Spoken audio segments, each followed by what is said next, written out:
Hello everyone, and peace of Christ all of you. I hope my voice came in good and clear, and I apologize for making you wait a little bit.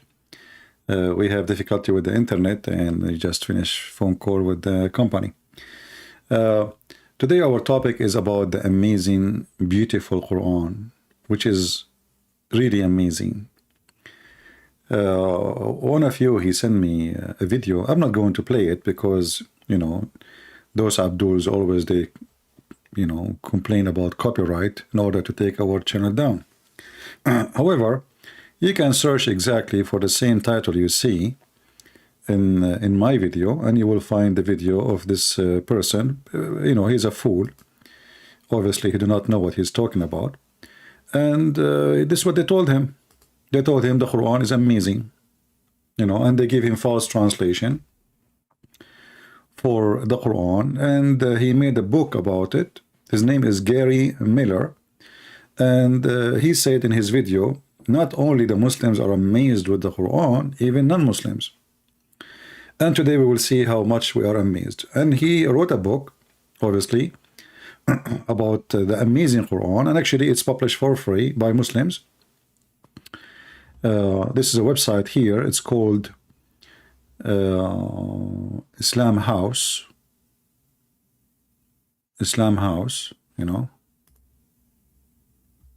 amazing Quran. I will post the link for you. Give me a second.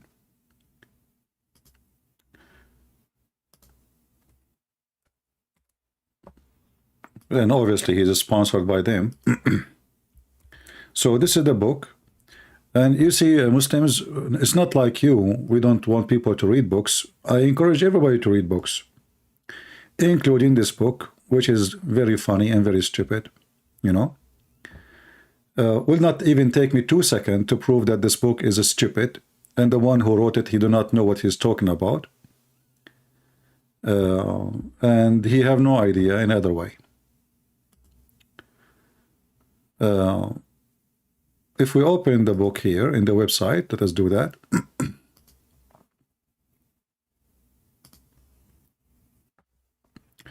Just after like a page or two, you will see something here. It says, the smaller thing, the smallest thing. So Mr. Gary, he noticed that the Quran speak about the smallest thing. What is that? Many centuries before the onset of Muhammad prophethood, there was a well-known theory of atomism advanced by the Greek philosopher. He and the people who came after him assumed that matter consists of a tiny, and etc. blah blah blah blah. Okay. And then he says this is in the Quran.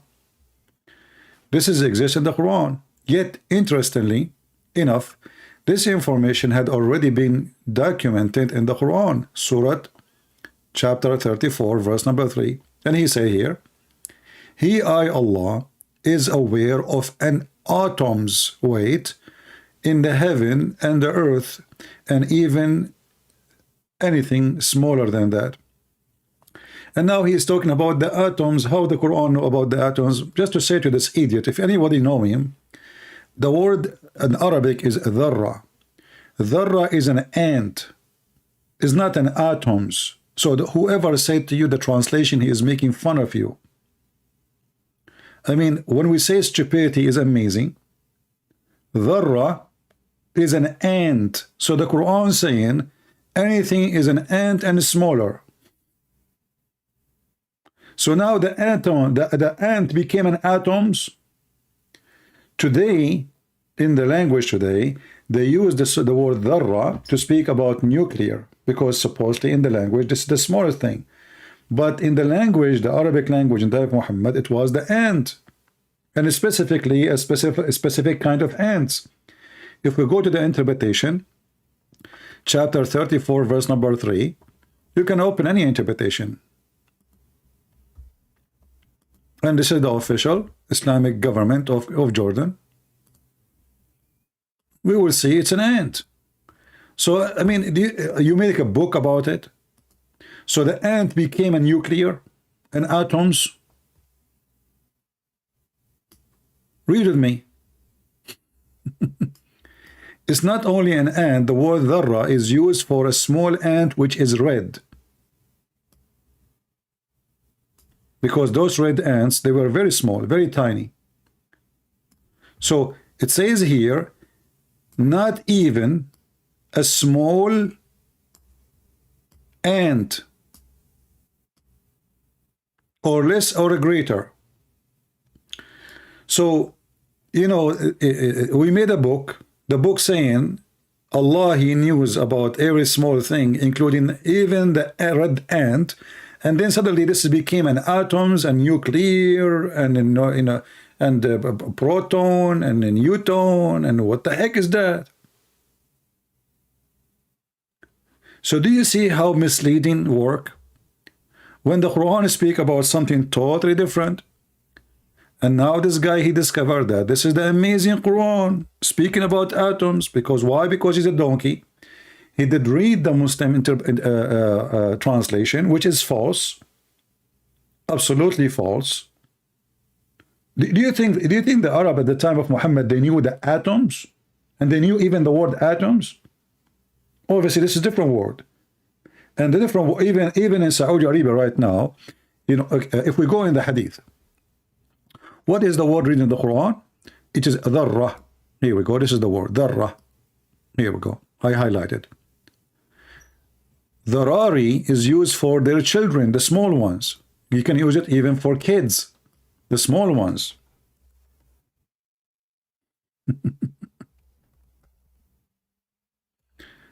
What an idiot. And this is why, you know, we love when those Western, they come with such a statement. Here they say to Muhammad, is it okay to kill the little ones of those who they are mushrikeen? Dharari. You say dharra, dharra, dharari. Dharari is many of them. Dharari. What the translation saying? He also reported that when Allah Messenger was questions about the offspring. So the offspring is the little ones of the human. So dharra is used for ants. Dharari is used for a human, or any, actually even for ants, many of them. So how silly, how stupid those people are. And then we go and we make a book and we claim that the Quran is full of amazing discoveries. How long it took us to destroy the first thing in your book? 2 minutes. So we continue. Honey. Okay, what about the honey? Another example of what one might expect to find in old book that teach upon the subject of health and medicine. So it's outdated remedies for cures. Various historical sources state that the Prophet gave some advice about health and hygiene. Don't remind me of the hygiene. The Prophet, he used to take shower with dead dogs and women blood from period. And the water have a stinky garbage, and he claimed that water is always pure. That is science. And then, yet most of those pieces of advice are not contained in the Quran at first glance. To non-Muslim, this is appears to be negligent, omission. They cannot understand why Allah would not include such a helpful information in the Quran. Again, this idiot is a stupid. It's in the Quran. So he thinks this is in the Hadith. He thinks the Quran never spoke about honey, but the Prophet, he spoke about honey. So here it says, the Prophet advice appear outdated when later discovers occurred. People might say that such information contradict that what the Prophet have given. Thus, since Allah would never allow any opportunity for non-Muslim to claim that the Quran contradicts itself or teaching, the Prophet only include in the Quran information and example which could stand the test of time. However, And one examination, the truth, realities of the Quran, of its existence and divine revelation is the entire blah, blah, blah, blah, blah, blah. Let's go. What is the miracle now and read the miracle? What is the story about the honey? I can't wait. And he shows us nothing. Let us go to the Quran just to show you how those stupid people, they work. If you go in the Quran, according to the Quran, Allah, he ordered the bees to go and eat a fruit and shit honey.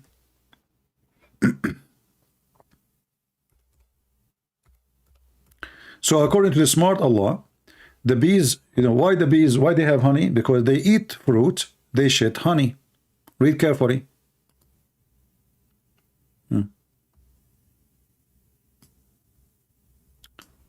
This is chapter 16, verse number 69. Let us zoom in so people can see. Then to eat of all produce of the earth. Okay? But in Arabic it says thamarat, not the produce. Thamarat. Thamarat is fruits. And then from their bellies, because speaking about all the bees, a drink of verifying color will come out. So what the bees eat, they eat the fruits. What they pee, or what their poo-poo is honey. And this is have a healing for mankind. But this exists even in the books of the Hindus, exists in the Old Testament, exists in the Bible, exists in, I mean, this is a discovery now. Everybody knows that honey is good, is healthy. What? He discovered, how Allah discovered that the honey have healing. But here, Allah, he discovered that the honey is the poo-poo of the bees and they eat fruits. If you change the translation here, this is Yusuf Ali, let's see different idiot. Hilali and Khan. What Hilali and Khan will say? Here we go, see how the translation changed? Eat of all the fruits, and then what? And then honey come out from your bellies. But we know that this is false. Honey does not come from the bellies. Who said so? You see, when the bees they go and they suck the nectars of the fruits or flowers, they bring nectar. They don't bring honey. And then the worker bee, she is not the one who will make the honey. She don't deliver honey. So according to the Quran, this bee, she go out, she bring back honey. This would come from her belly. But in reality, this is a false statement. For then the worker deliver to other worker who is in the hive, and those who they are in the hives, they start processing the honey. So the honey is not coming out of their belly of those who collected the nectar. So this is another stupid statement in the Quran. And then the story continue. Look like the stupid website. Each time we go exit, it's closed. You have to click again to open it. Prophet Muhammad and the Quran. Okay. One assume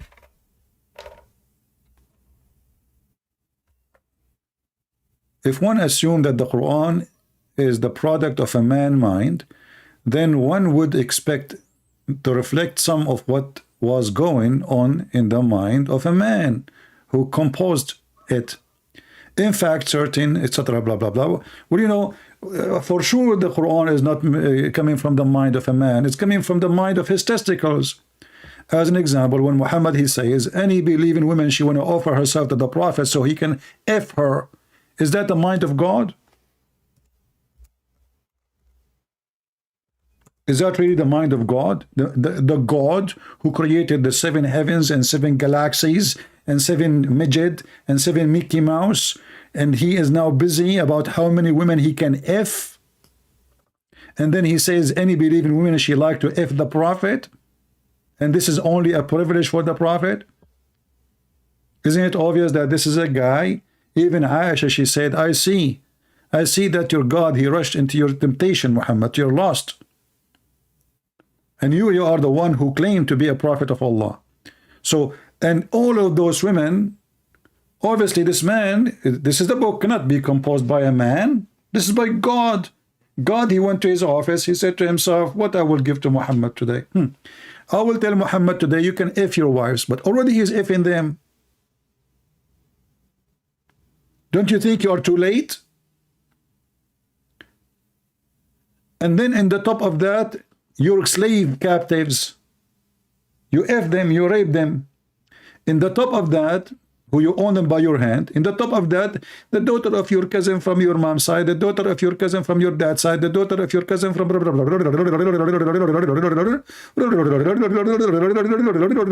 And then, and any believing women, she offer herself, please, prophet, take me to bed. To the prophet, so the prophet, he can F her, not to marry her. Where the word marriage in Arabic? Yes, tankihuha, to F her, continue, ing. As a privilege to you only. You see, this is no way this is a book made by a man. This is a book made by God. So this God who made a law for all the Muslims, he made different law for one guy. His name is Muhammad. It's different. What you can say about it, what you can do about it. He wanna F as he wish. And then when the women, they start coming to Muhammad, and many of them, they are old, and this is what Muhammad, this is not what Muhammad looking for. He made a verse after it says, you, Muhammad, can postpone the turn off whom you will of them. Like what? Between two brackets, your wives, you idiot. They are not wives. They did not marry him yet. Those are women are offering themselves, and Muhammad now, what he will do, he told them that Allah, he told me, any woman, she can offer herself. So those women, they thought, okay, here we go, we get a free retirement. We sleep with Muhammad, we will get a free retirement forever. I will be the, the girlfriend of the Prophet.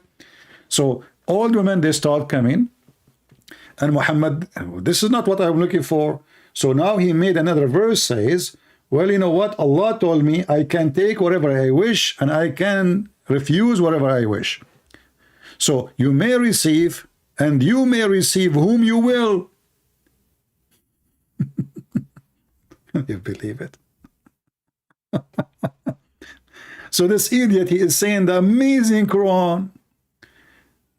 For sure it's amazing.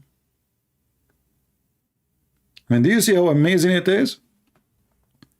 I'm really convinced that the Quran is amazing. If there is any Muslim, by the way, would like to join us and tell us about the amazing Quran, I don't mind. I can open my Skype and I will take you for a snack. So the Prophet, there's no way he wrote the Quran. So we continue. What else? We go back.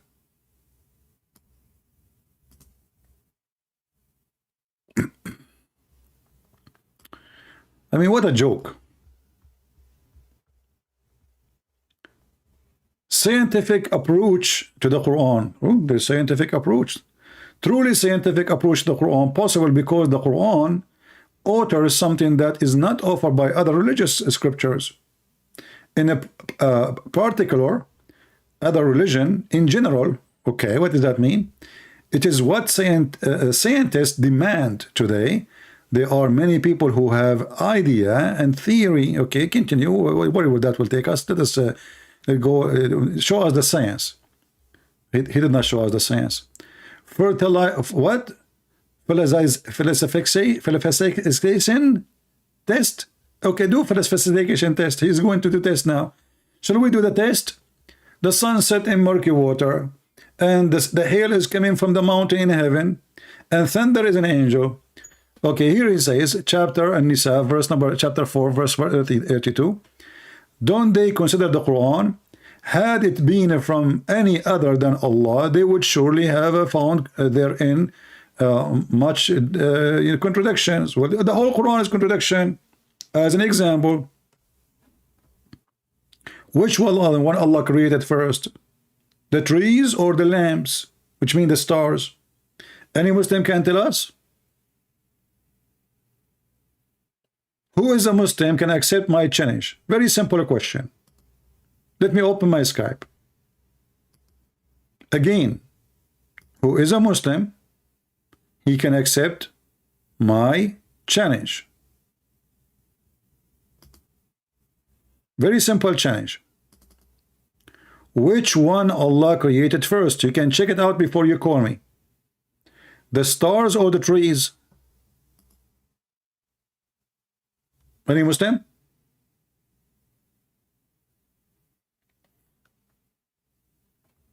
Very simple. I'm not even asking you which one he created first, like in massive. I'm just giving you simple detail. Which one Allah created first, the stars or the trees?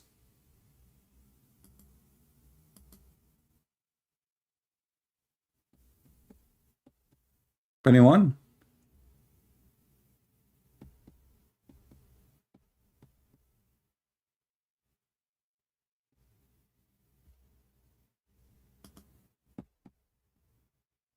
Any Muhammadan, he have the courage to give us the answer.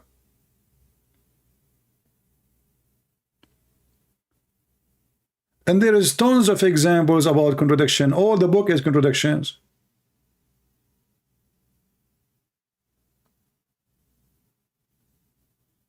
Any Muslim can tell us. If you don't dare to call me, I understand. Can you give us an answer in the chat?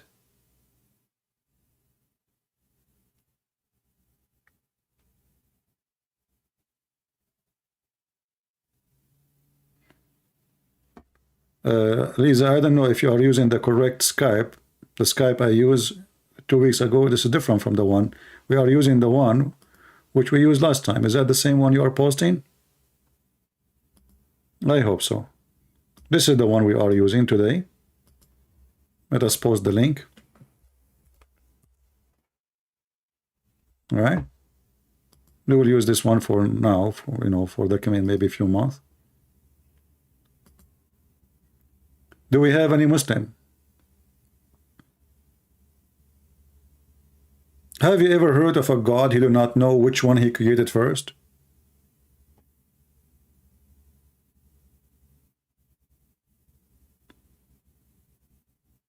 And one of the most stupid thing, actually, this logic, if there is a book is made by other than Allah, well, you will find in it contradiction. That's mean my book is made by Allah, because there is no contradiction in it. I mean, do you see even the stupidity and the stupid logic? Anyone can make a book has zero contradiction. What does that mean?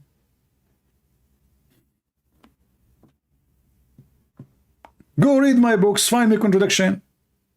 I must be Allah then. Sometimes like you wonder if his stupidity is a gift or it's a curse.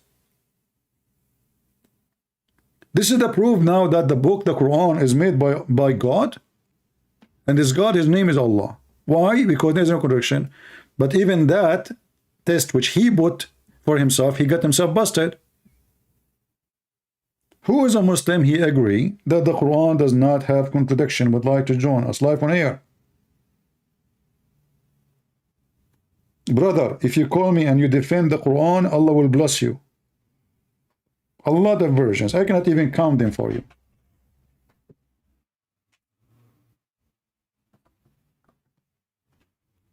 Who is a Muhammadan would like to get a bunch of versions because of me?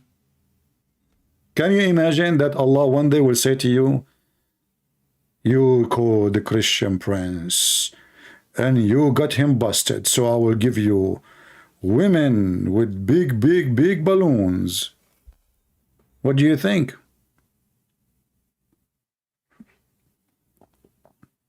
What you will lose, you will win anyway. Allah is with you. I mean, come on, just face it. If Allah is God, you will win. Any Muhammadan?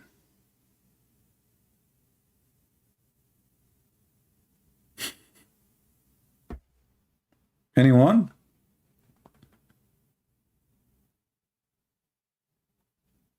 Remember the Prophet, peace be upon him. The Muslim, by the way, they don't say in Arabic, peace be upon him. I never heard of a Muslim saying that in Arabic. They say, Sallallahu Alaihi Wasallam, which means Allah pray on him and salute him. Have you ever heard of a God he salute his messenger? I mean, we are talking about God. You see, If you serve in the army, always you salute the one who is higher than you first. Always. So if I was a lieutenant or a captain, I see a major, I have to salute first, and then he salute back.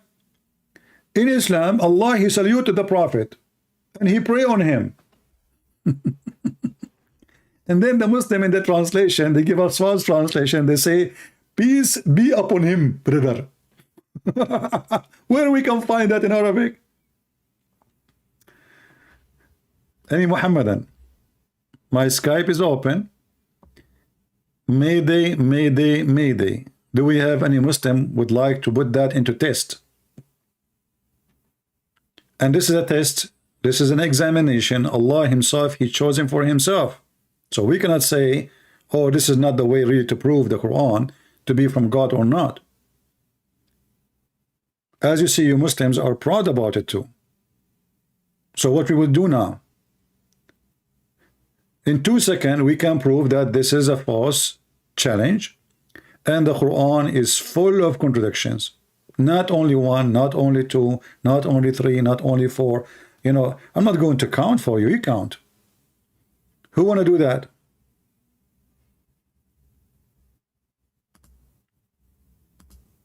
Who is a Muhammadan would like to do so?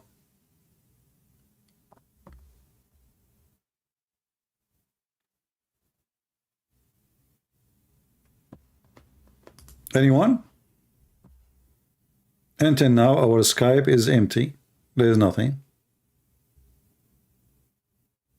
Nobody is calling. Nobody is texting. You cannot call me right away, by the way. You have to text me first. Unless you call me before, maybe. I don't know how the setting of this new Skype now. Any Muhammadan?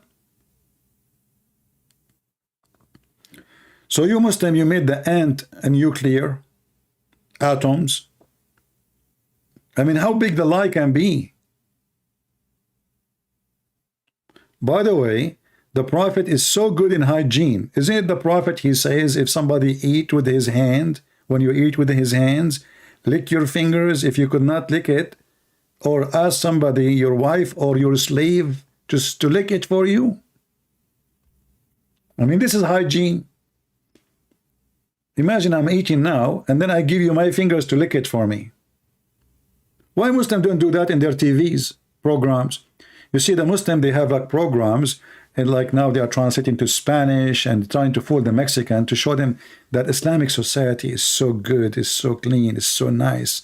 I mean, just go, man, just go inside the house and see, not in the TV.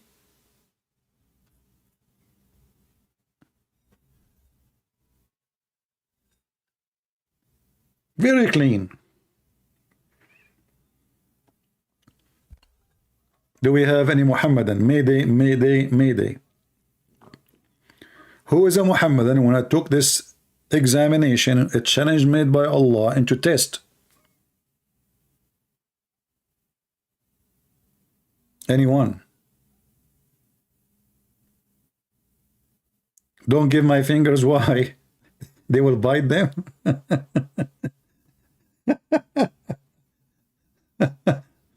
I mean, you know, they speak about hygiene, the Prophet. You know this guy, his name is Dr. Sabil Ahmed. Because sometimes he tells me, I swear by Allah, it's not me. The guy is almost going to a poo-poo. I did not call him. This is not me, you know my voice. Like, what? We know that you don't dare to call me, you coward. We thought it's you. And this guy, he was speaking to the Christians. He invited a bunch of foolish Christians who come to the mosque to sponsor Islam. You know, there's many people do not know how they are supporting Islam. They think, they just go to the mosque and see what they will say.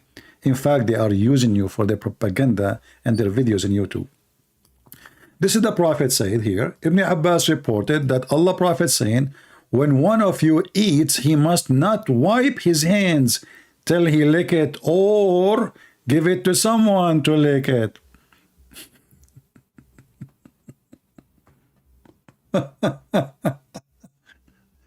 And now what they will say, this is da'if, this is sahih, my friend, this is authentic. It's authentic, as you see. This is al-Bukhari. Huh? Muhammad, he claimed that when you lick your fingers, you are licking the blessing of Allah.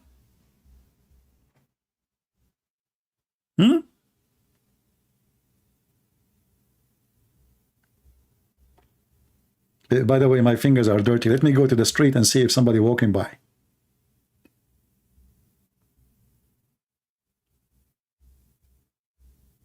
Imagine you go to a restaurant, fancy restaurant, all of them, they are following the Prophet teaching. No spoon, no fork. Use your hands. And now everybody licking the fingers of everybody. Brother, the blessing. Thank you for the blessing from your fingers.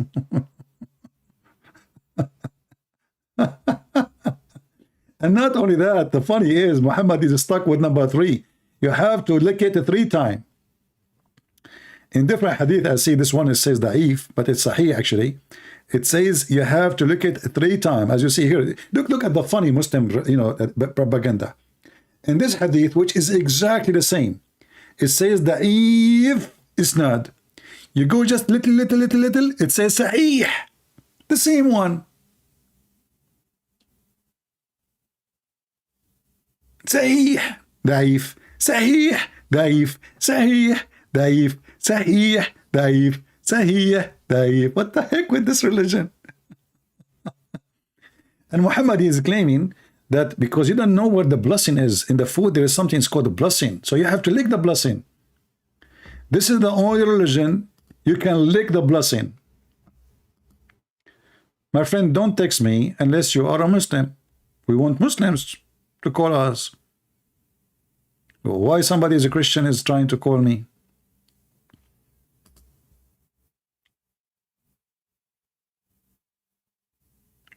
Any Abdul?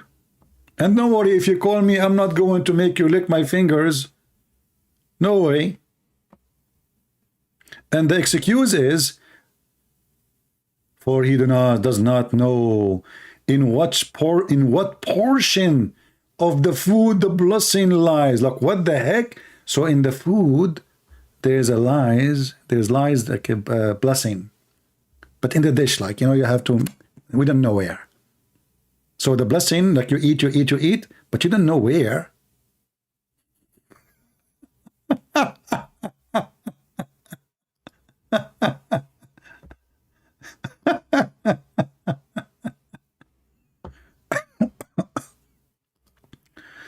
Oh boy, how far stupidity can go.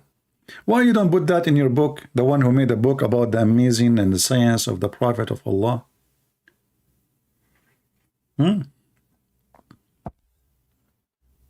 The Prophet of Allah, after he do have sex or he do poo-poo, he dry his hands on the wall.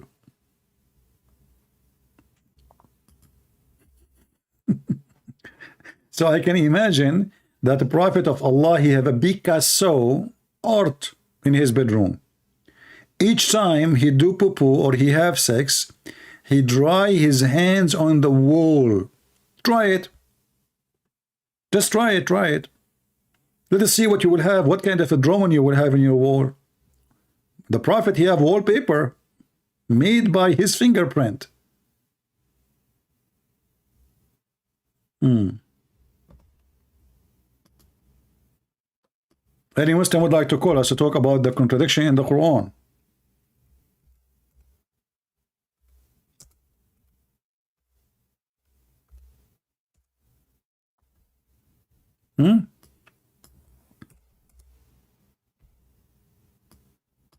Let's see if we can find this hadith.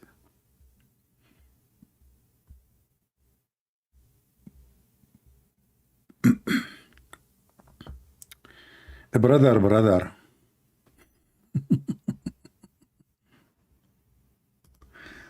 All right.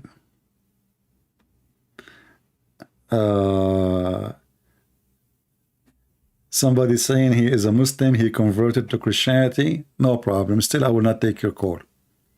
We want a Muslim to call us, not somebody converted to Christianity. We want a Muslim. Any Muslim. And why you converted to Christianity? I'm upset from you now. Don't you want your fingers to be licked and get an endless private part? And you will go to heaven where the women there, they have huge balloons. Man, this is what scared the hell of me. I mean, how big they are. And the funny is, the Quran used the word kawaib.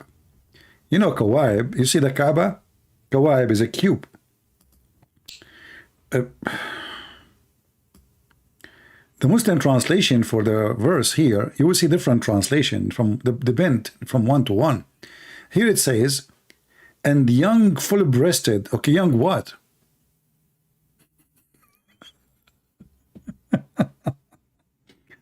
Guys, we were talking about garden, have a graveyard, okay, and then a young full-breasted.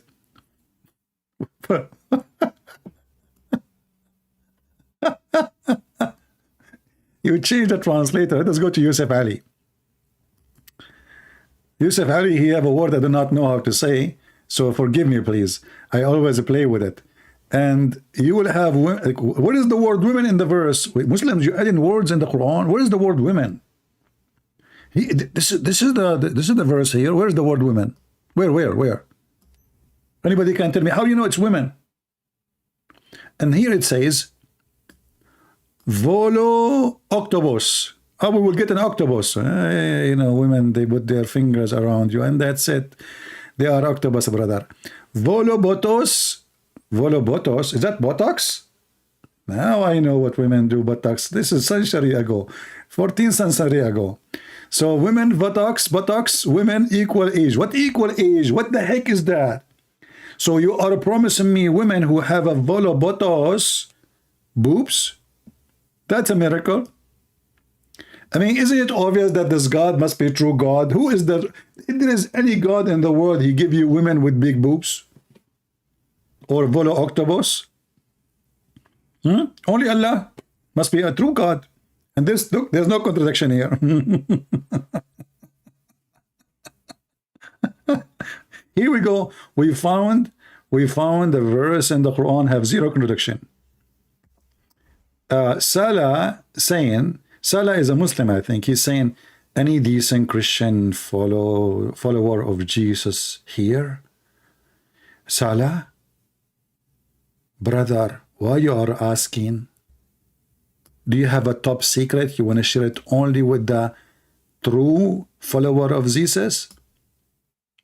Look how...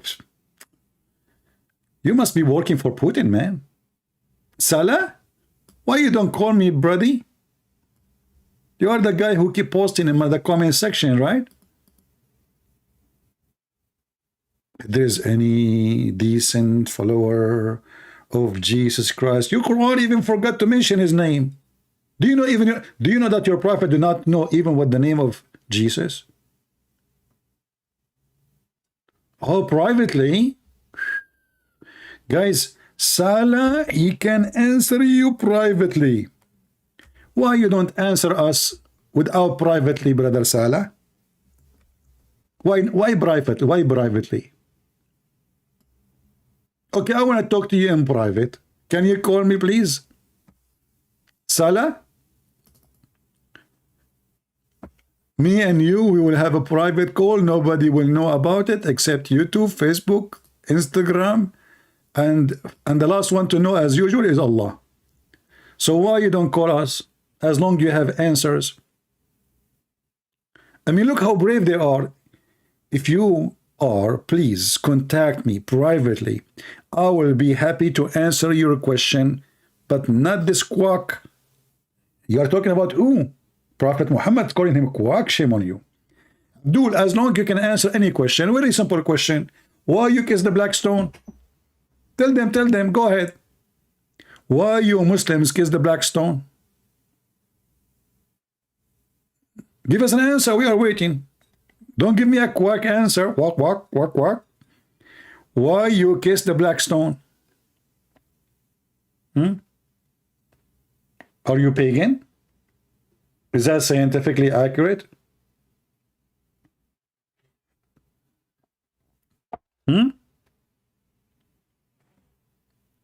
Hey Muslims, why you kiss the black stone?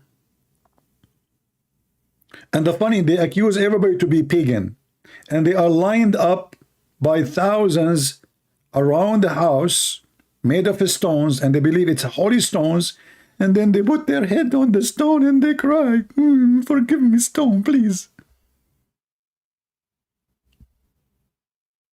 Are you there?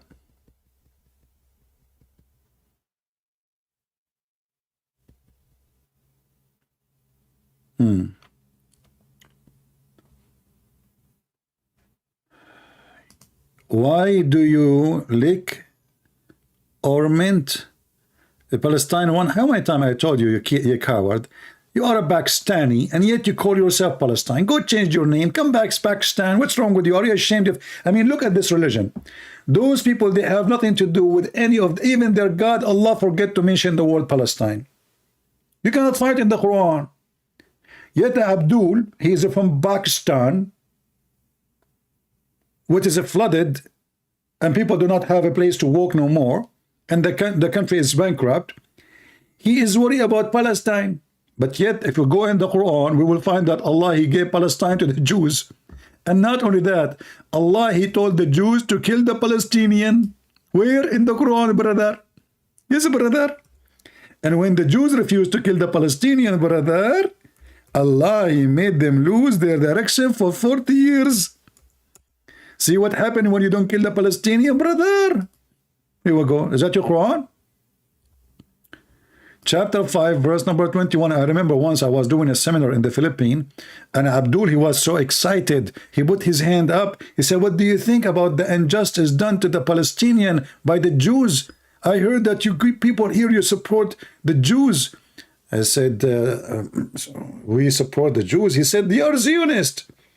I said, okay, can you open for me chapter 5, verse number 21?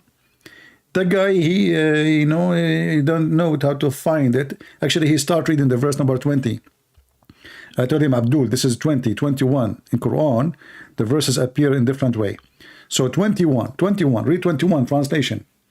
O my people, enter the Holy Land, which Allah has assigned into you. And then the Abdul, he says, yeah, this is for the Palestinian. I said, Abdul, go back, one line. It says, remember Musa said to his people, your God, Allah himself is a Zionist. And this is the Holy Land was a promise to the Jews, even in your stupid Quran. Now we go back to zero. Who is a Muslim is going to put the Quran into test.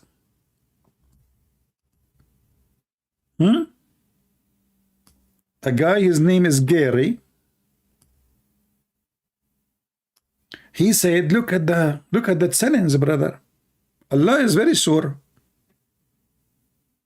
If this book is made by other than Allah, you have a lot of contradiction. And now we have a proof that my books is made by Allah too, because I have all my books have zero contradiction. Therefore, my book is written by Allah. But even this verse proving to us again that Allah is a fraud, because the Quran is full of contradiction. Any Muhammadan?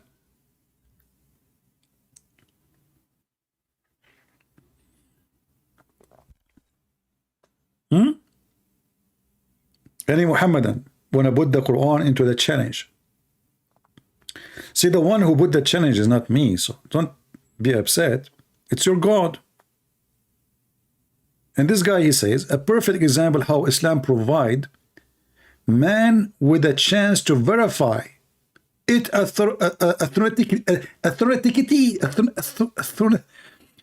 forget, I'm not going to say it, and prove it wrong. So Islam offer you that. So all what we need is to check if this verse work properly with the Quran. If not, then the Quran is not a valid book, is not authentic. Any Muslim? Brother, if you look at the screen, if you look at my screen,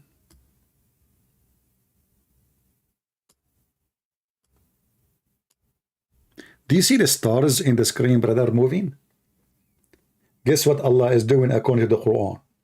Allah is using the stars to shoot the shaitan who is trying to steal information from Allah.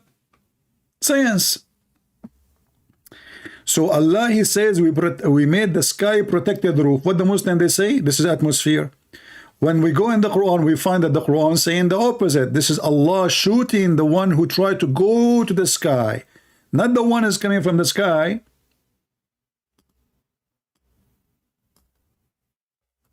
I mean, what kind of a lie they can try to cover? Chapter 15, verse number 18, brother. Now we understand what is happening in the sky. So the reason we see those things in the sky coming from the sky with a flame, because Allah is using the American defense system. He showed the evil shaitan who tried to steal information. Teredem, teredem. Teredem, teredem. Teredem, teredem. Christian Prince, I told you, don't call me. Do you know what the time right now in Pakistan? Zakir Naik, first I'm not calling you. I'm calling Mimi Hijab in London. Why you answer? Christian Prince, we are the Muslim, we exchange number. And we exchange whites. So I took his number, he took my number. And now I'm using his number. So I can call London for free.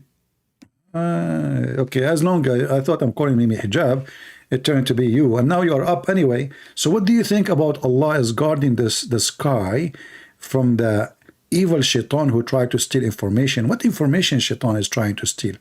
Christian Prince, Allah, He protect the sky from the Satan because Satan, he go up to the heaven and he tried to spy at Allah. Okay, but spy what? Like Allah is talking to who? I mean, can't Allah, like, it's like is the sound of Allah like go through? I mean, why his voice is not protected from being heard by anyone? Why we don't hear it? Why Shaitan can hear it? Christian Prince, first of all, Satan, he have to go to the seventh heaven. And then when he tried to go there, he tried to steal information. And then Allah taught him. Okay. Do Shaitan, or he is able or succeed to steal some information?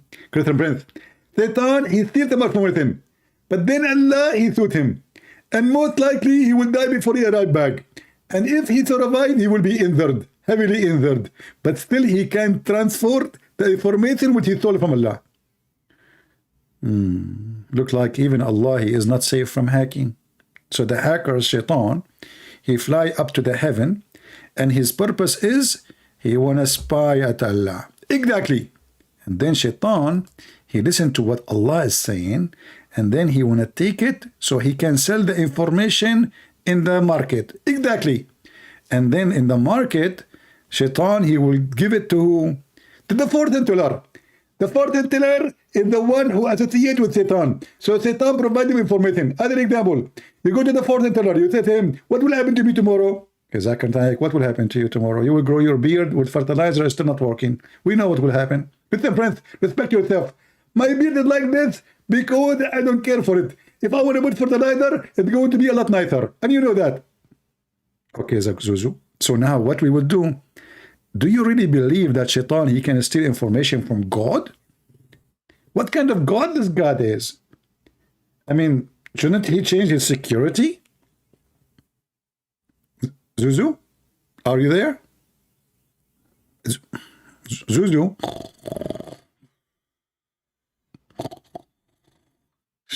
Hey, Zuzu, come on, I know you're on sleep. Come on, don't play this game with me.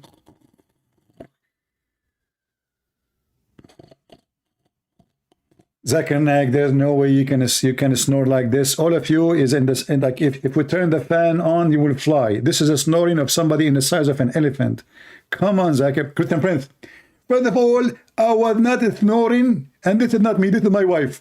Okay, I was saying who is snoring next to you. No, there's no way it's you. Exactly. And for me, I'm not going to answer you, and you know it. But why you don't answer me? What kind of God he need, and how he can shoot Shaitan, who is small, according to your prophet? Shaitan, he sleep in your nose. So how in the world Allah he shoot someone who can so small, he go inside your nose and he sleep there by a star? Huh? We shoot the shaitan by a star? How big the star and how big shaitan? Zakir?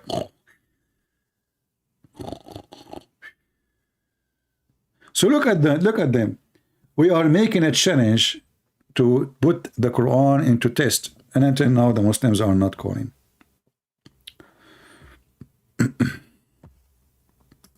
My friend, the one who is to keep texting me, he is a Christian, he converted from Islam to Christianity. I'm not going to take your call. I told you I want a Muslim to talk to me. What I will do with you? You are a person who left Islam already. So I converted to Christianity. Okay, wonderful. And then he said to me, why you are not answering? What's wrong with you? I told you I want only Muslims to call me. Convert to Islam back, I will take you.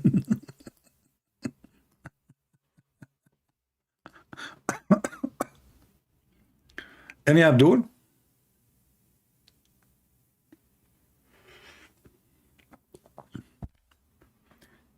Any Muhammadan would like to put the examination which our friend here, Mr. Gary, he said this is a challenge from Allah, and Allah he put his own words into test, and he said if you don't find any contradiction in this book, then this book for sure made by Allah. Therefore all the books, the book of Trump is made by Allah. There's no contradiction there.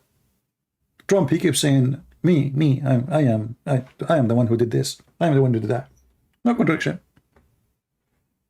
He must be Allah too.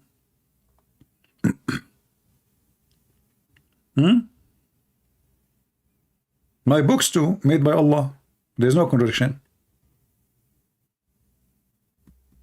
What say you, Muslims? Either that guy Gary Miller, whatever his name, is an idiot, or what he is saying is true. Already we showed you that the Quran is really a stupid book.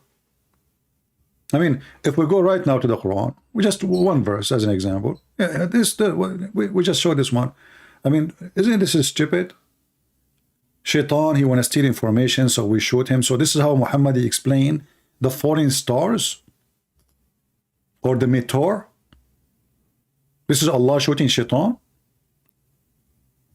in his ass. And then he says, and the earth we make it flat. Verse number 19. And then we place mountains in the top of it. Is that what science says? That the earth was flat and then somebody brings some mountains and he put it in the top of the earth? Huh?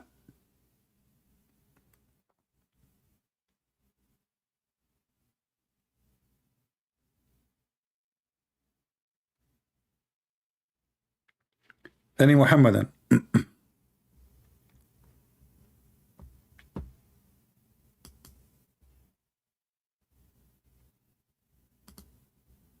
Any Muhammadan?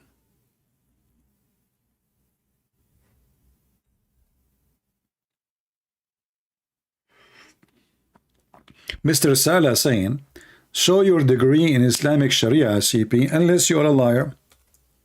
My friend, I have thousands of people who know me for real. So if I say such a thing, I mean, many people, they will laugh at me, including my own family. So you are a stupid idiot. Secondly, you know, when I got my degree in Islamic Sharia law, my dad, he said to me, you got degree in farting. Do you think I'm even proud about it? Sharia law? What is Sharia law? How to shake your penis 3 times? What Sharia law? I mean, the Muslim, when they say Sharia law, you think there's a law. Why you don't call me and we will see who knows the Sharia, who do not. Show me, check me your degree. Why I'm applying to work for you? Why I want to show you? Anything else you want to see?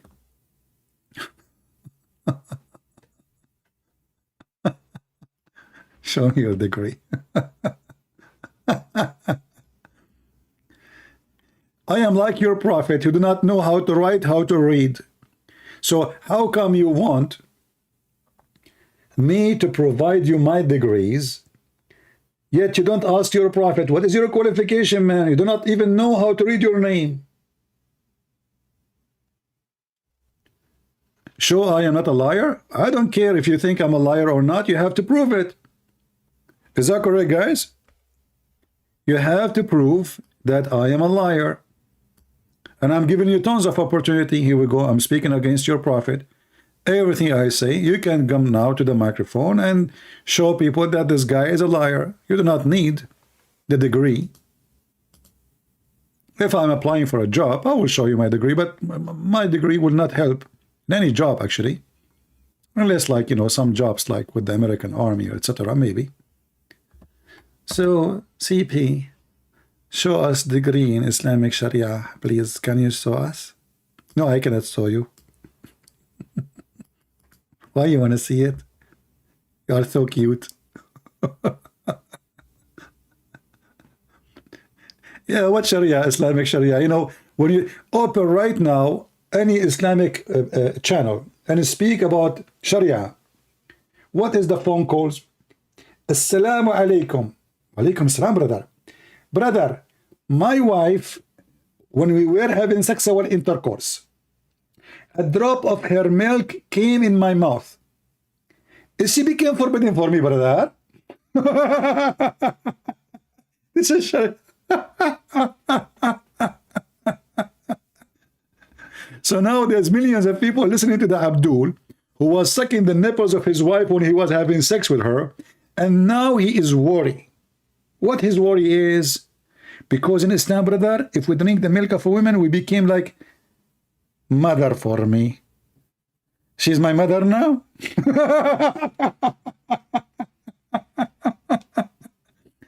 Another guy, he called the sheikh, he says, Assalamu alaikum, brother. Alaikum salam. Brother, my fiancé and me, we ate from the same ice cream. Is she forbidden for me now?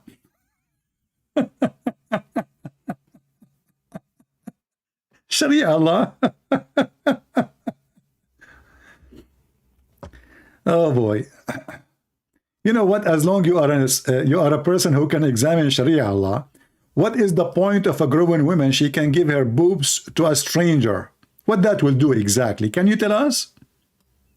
Huh? What do you think? And even Aisha, she ordered her sisters and her nieces, not anyone to enter upon her unless she nursed them first. Imagine if Joe Biden, he practiced this now, his wife. Anyone want to enter upon Joe Biden, you have to nurse the sisters of Joe Biden and her nieces and her granddaughters. Especially men. Do you see it? Here we go. We are learning from your Sharia law. What is the Sharia law? Are you Muslims or Hindus or something? Do you think that milk will make you like the cow your mother? And according to the fatwa, in this case, that milk will not forbid the man from having sex with her anyway. I can show you right now the fatwa. Only the milk of a child, like if you nurse a child, and you have to nurse for long, not like once, that is according to a Sharia law, that the child cannot have the woman or even her children to be married to. But here we have an adult. The Prophet, he ordered adult women to give their boobs to strangers. What is the law? Somebody saying, what is the jinn? Jinn, according to Muhammad, are creatures who they are. They can have sex with Muslims. They can eat, and they eat bones. You know? You know, once Muhammad, he was doing poo-poo, as usual, all the day. So he asked his companion to bring him something to clean his ass with it. All right? So one of them, he used to give him always bones, but this time Muhammad, he came with something new. So he said to him, don't give me bones, for this is the food of the genies.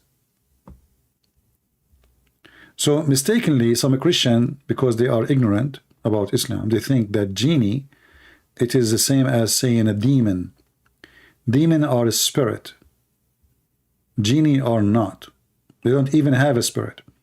Genie are creatures who they eat, have sex, they have kids, they have babies, and even they sleep with a human. All right?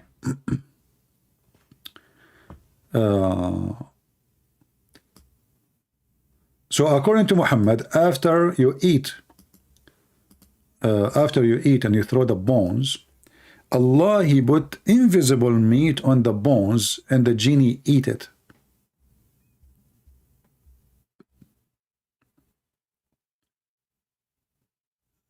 As you see in this hadith here.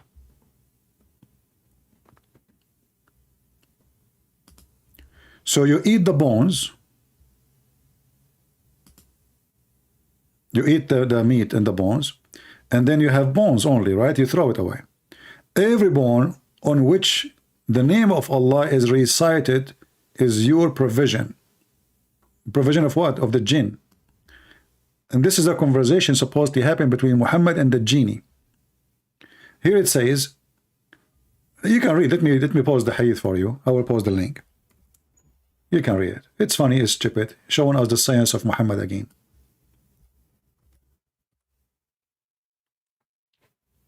The Bigfoot.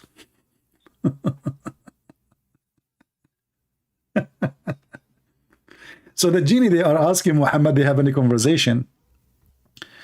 They, the jinn, ask him, the Holy Prophet, about their provision. He said, every bone on which the name of Allah is recited is your provision. The time it will fall in your hand, it would be covered with the flesh. And the dung of the camel is fodder of your animals. So the genie, they grow goats. They have animals too. They have pets.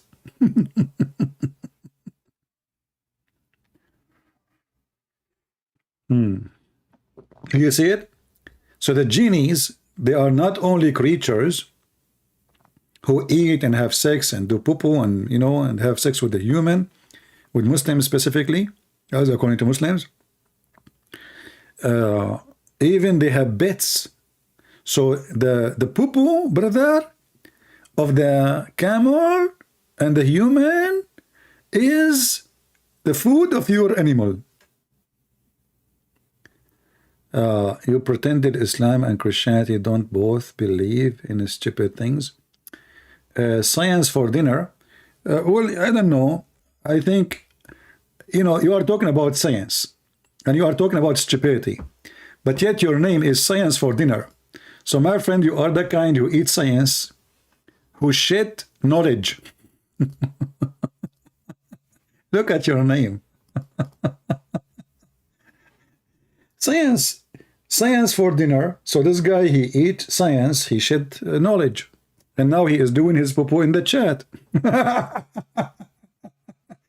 Okay, why you don't give me something the Christian they believe in is stupid? Go ahead. What? You obviously you're an atheist, right? And you eat science for dinner and you shit knowledge for in your bathroom. Give us one of your poo-poo. Go ahead. What is the stupid thing the Christian they believe in? Go ahead. Don't play dead now. Oh, he is doing poo-poo now. He's eating science for dinner. Science for dinner. What do you do for breakfast? Stupidity. Okay, what about lunch? Biden. That's deep.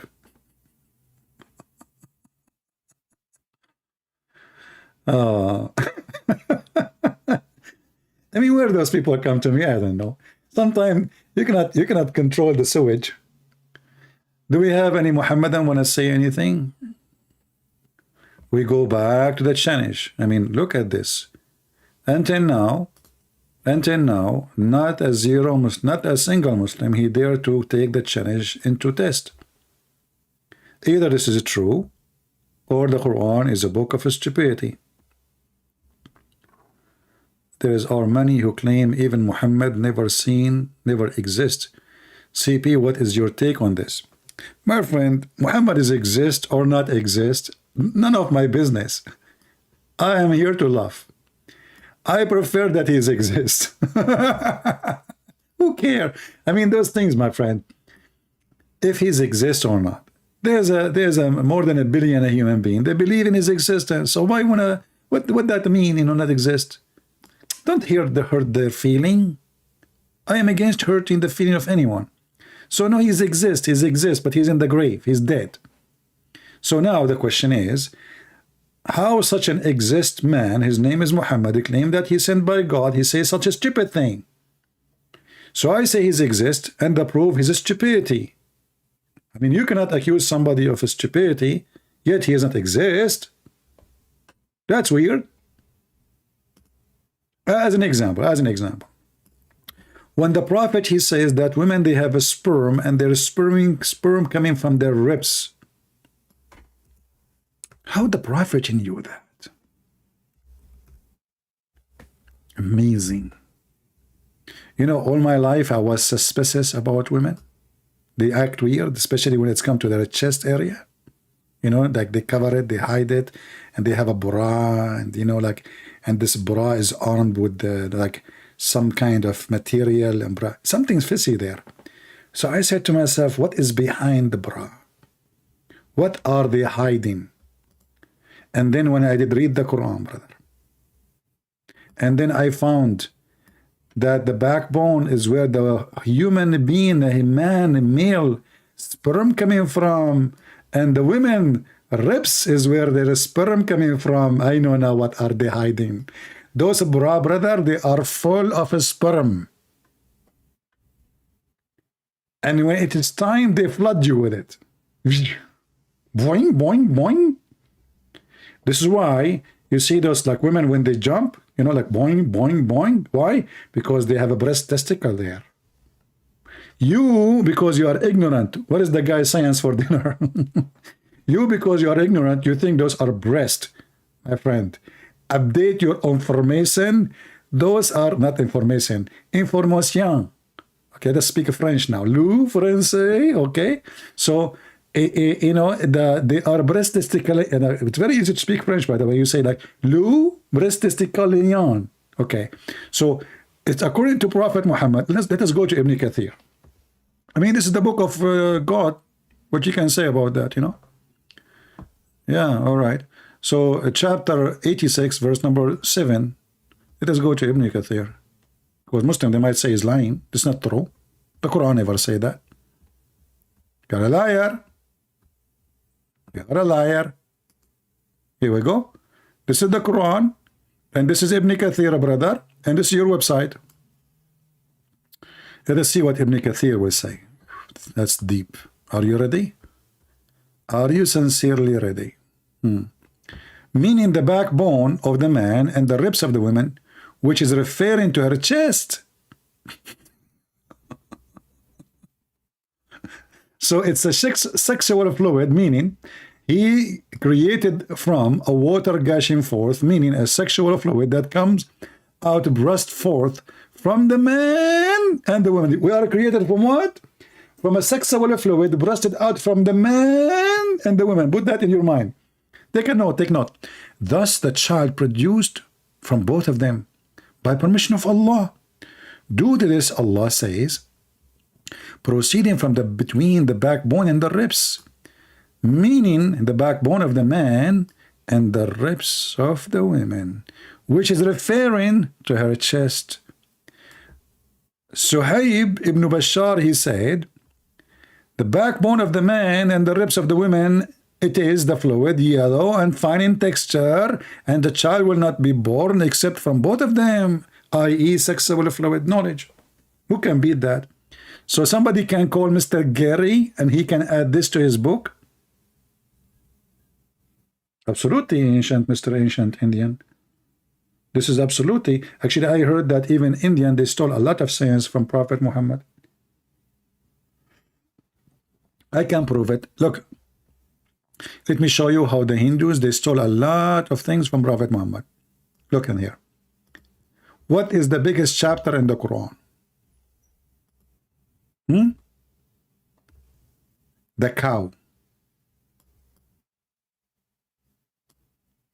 Now you, as a Hindu, you try to say, oh, there's no connection. So either the Hindu stole from Prophet Muhammad, or Prophet Muhammad stole from the Hindus. And I have to say, no way Prophet stole from the Hindus. He was first. You see, yes, the Prophet Muhammad, he was 1400 years, I mean, his existence. But according to Prophet, according to Prophet, he says, I was a prophet, and even when Adam wasn't created yet. That's deep.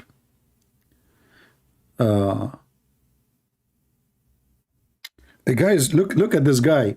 He is teaching us about language. Sila Akar is saying, ask yourself. This is serious, brother. Sala, thank you very much for mentioning this. I mean, you shamed me now, brother. Ask yourself, if Jesus would be pleased by your language or listening to this quack. Okay, you see, let us change the language. I'm going to use the language of the prophet. A man, he came to the prophet and he said to him, I did F a women. I slept with the women, sorry. He did not say the F word. I slept with the women. I have intercourse with women. The prophet, he said, maybe you did touch her? The prophet said, no. He said, maybe you blink your eye with her? The prophet, he said, the guy, he said, no. The prophet says, maybe you effed her? And this is the F word in Arabic as it is in the front of you. Aniktuha. So you potato, you want to teach us how to speak and what language we should use? Do you see how hypocrite you are? There's a million word to use instead of saying, did you F her? What your prophet he choose? Did you F her? Try to take this word and post it in any Islamic form. Let us see their reaction. This is your prophet language. Shame on you, I'm quoting your prophet. And look at the false translation of the Muslim. They say, properly you have intercourse with her. Where in the Arabic it says intercourse with her? It says, did you F her? Do you see the false translation?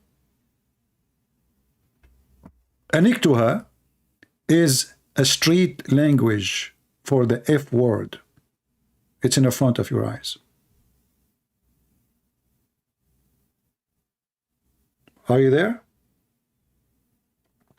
And as long as you are talking about good knowledge, good language, what about your prophet? He promised you a penis will never go limp or go asleep.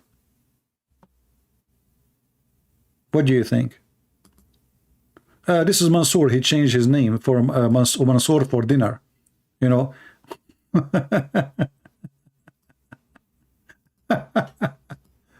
Hey Mansour, I mean, you change your name. It doesn't matter, my friend. I know you.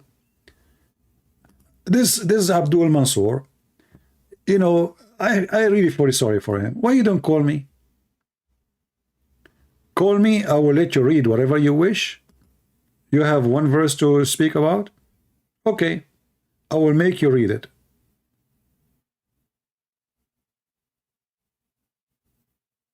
What do you think? Do you dare? You're stupid, like your prophet. I thought you're an atheist. It turned to be your Abdul. Any Muhammadan? My friend, it's your God who could not. The Jews always victorious when they are with God, and they are loser when they are not. But look what happened. In your God, he says, if 100 of you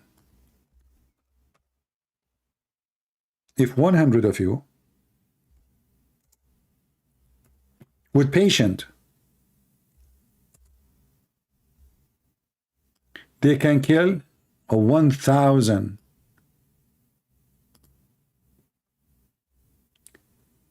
The Muslim, they went to war and they've been spanked as never before.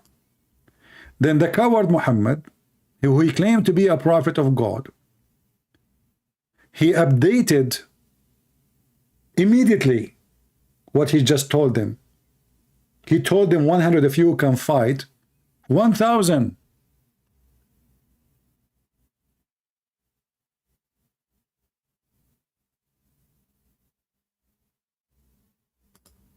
Read. The 1,000 became totally different number.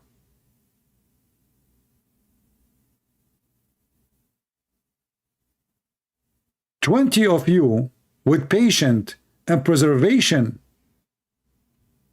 they can fight 200, which means 1 to 10.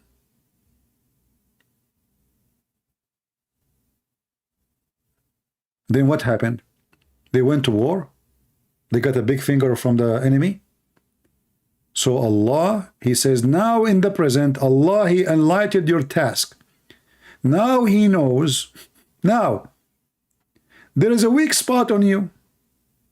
So, if 100 of you with patience and preservation, the same conditions, will vanquish 200.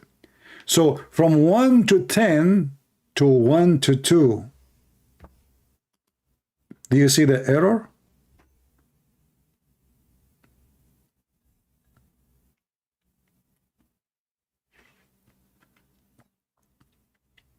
If you only know the truth, well, Allah, I know the truth, my friend, and I don't want to get versions in heaven. I mean, obviously, Allah is the God of the truth, and that's why He promised us a penis will never go limp. I mean, you tell me, help me. Who is save God? He will promise such a promise. What do you think?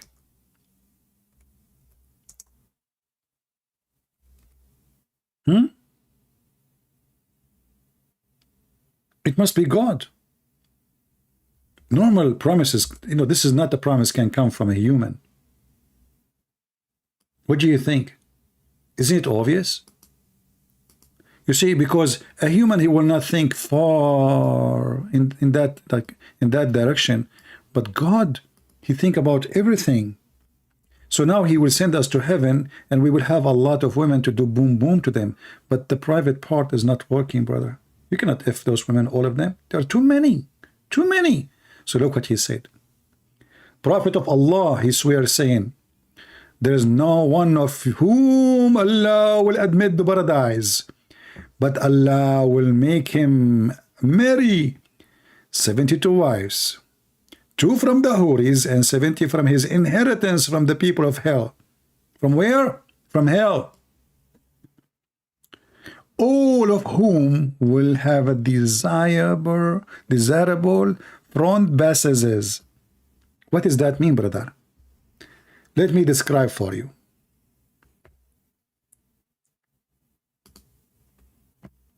Desirable front bases. Okay. What does that mean? So, brother, Salah, are you with me, Salah? Focus with me. Focus with me, please. I like you, by the way. So this is the woman who you inherited from heaven, from hell, sorry. Her hair is like this because she is coming from hell, man. She did not comb her hair yet. Later. So this is the woman. She came from hell. She have 2 eyes, 1 nose, and 1 mouth. And this is her neck. And this is her body. And by the way, I am voted according to the most high Italian artist in the world that my art is #1 qualification in the world. All right. So this woman, brother, she have a desirable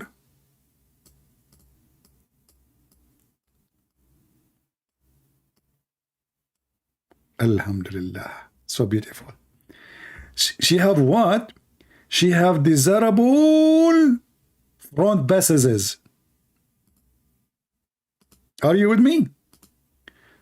Let us here show the front desirable bases. Look at this.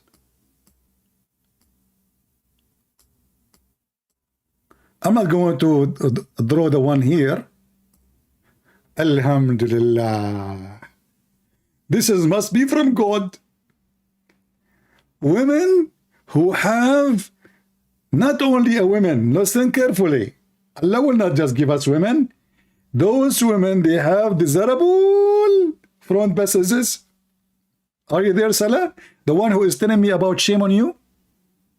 And then your prophet, he says, and a man, he will have a male member which will never go zip, zip. You are the one speak about language? A man, Abdul, are you with me? Focus now, don't hide. The one who speak about language. Your penis, brother, will have a penis, will never become flaccid. Thank you for the translator explanation. i.e. soft and limp. That's deep.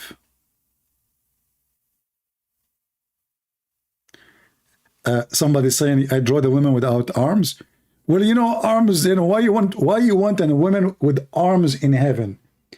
I mean, don't you know what they can do with their arms and their fingers and their nails? Why you want the arms? This way they can fight you nothing. They can do nothing. You know, just no arms. We don't want them in heaven with arms. Come on, just think about it. Just be smart. I mean, this guy is saying there's no arms for those women. Don't you know that this is done on purpose? Honestly, you want the women in heaven to have arms? What? You are smarter than this. We don't want arms. No nails, no fingers, no arms. That's it. Bingo. This way we can be safe and secure. Huh? Look. A guy, he is saying this is Da'if Hadith, idiot. So you Muslim, you lie, but Da'if is accepted. First of all, Da'if is accepted. Secondly, if it is Da'if, if it's meant by saying Da'if that we Muslim, we lie about what the Prophet said, thank you very much. That means we cannot trust any Muslim, because who is the one who wrote this? You Muslims. Who is the one who printed? You Muslims. And if it's garbage, why it's in your book still? So Da'if is written Da'if, which means it's accepted. It have a rank. Go and watch the video of Sheikh Hamza. He says, Da'if argument, weak hadith is a weak argument. Go watch his video. He laugh at you. Because that means this hadith have a rank. Is not a thrown out. And I'm quoting him. So a Muslim, he tried to defend his religion when he want, and he say, this is Da'if. This is Da'if. No. You are Da'if. You Muslims are Da'if. Your religion is Da'if. Everything you have is Da'if. Your prophet is Da'if, ta-ta-tum. Your God is Da'if, ta-ta-tum. Your Quran is Da'if, ta-ta-tum. And your Hadith is Da'if. And you are coming here proud about it, says Da'if? Is that my problem? That's your problem. Da'if.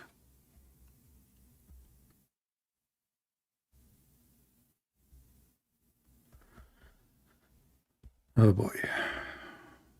Do we have any Muhammadan would like to call us? Instead of complaining, the one who mentioned Da'if and strong, as long as you're expert with Da'if, why you don't call me and tell me what does that mean?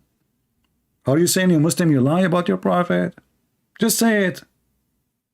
Say it, say it. Say we Muslim, we write lies. Because this is what you are saying to us. We Muslims, we lie about what the Prophet said. Who is the one who wrote this book? This is Sunan Ibn Majah. This is one of the 6 authentic books of Hadith. There are 6 writers authentic, considered the highest. Ibn Majah is one of them. And what you say? You say this is Da'if. So we cannot trust Muslims. That's what we say. Thank you for confirming that you Muslims lie about your prophet. So what we learn from the Muslim who says this is Da'if, we take that Muslims, they say to us, you cannot take seriously what we Muslims say. Here we go. Guys, look at this. He can recite the Quran. Look at this accomplishment.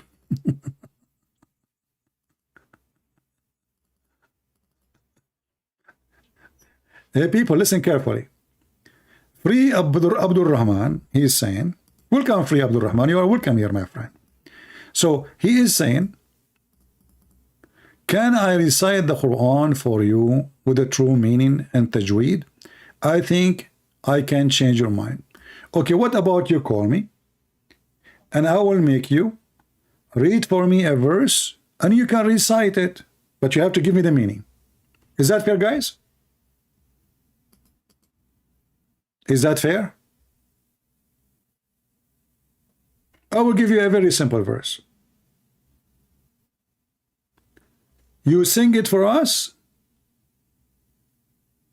You tell me the meaning, and I will be very grateful from you. And you will, I will change my mind. Thank you. What do you think? Can you do it?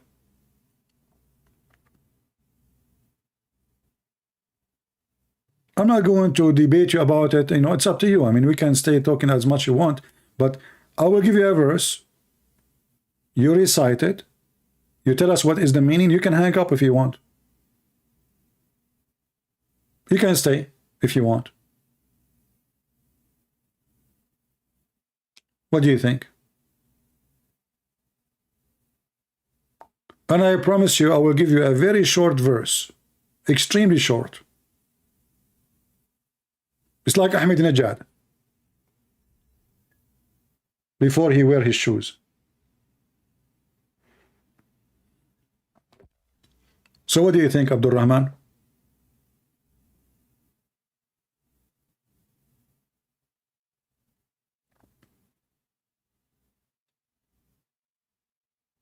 And I have another, you know, like, I don't know why he's hesitating. What is the problem, guys? Why do you think he's hesitating? He asked for it. You choose the verse? Okay, no problem. Guys, he will call me.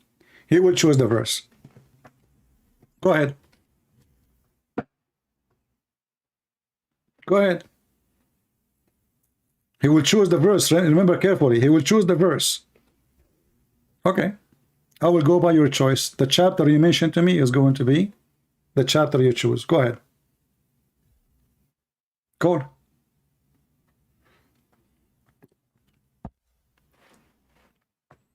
Look like he is not really, he cannot recite the whole Quran, any verse. He know maybe one verse. He can recite only that verse, that's it. That's why he want to choose the verse. Give us the verse you want to recite and text me in Skype, please, so I can call you. I will put it in the screen.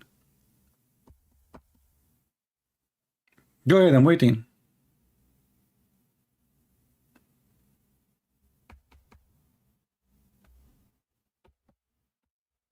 I mean, I cannot make it more easier than this. I mean, you said your verse. I said my verse. Okay, no problem. No, it's not fair unless the verse is chosen by a Muslim. Okay, no problem. You said, my friend, are you going to spend the day talking about which verse? I said any verse you want. Stop your drama, man.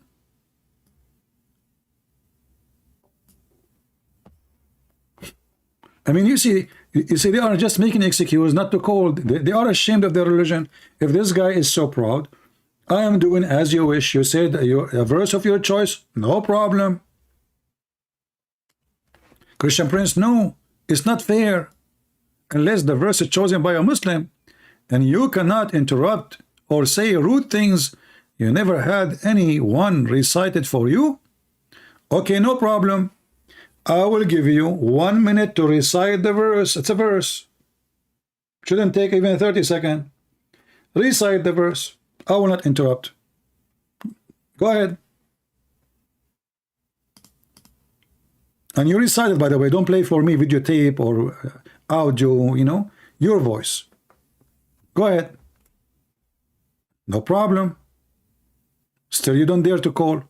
You're just making excuse. You're like the guy who claimed he can dive in the ocean, and he said to him, he said, I can do it, I can show you in the swimming pool. And then, okay, well, no problem, swimming pool is swimming pool, no ocean. Here we go, this is a swimming pool. He says, no, I want to do it in jacuzzi. I said, okay, no problem, this is jacuzzi. He said, no, I want to do it in the bathtub. I said, no problem, this is bathtub. So it doesn't matter what we give you, we say yes, yes, yes, still you will not do it.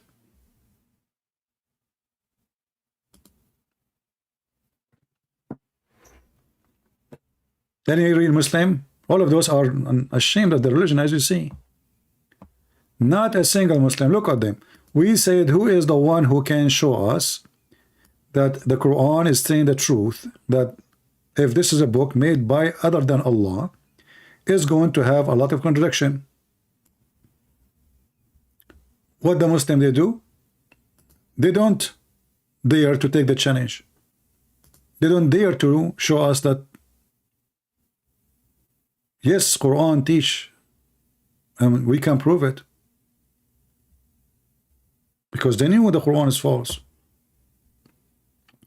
Where is my Zoom link? I don't Zoom, my friend. You call me in Skype. What Zoom? You Zoom.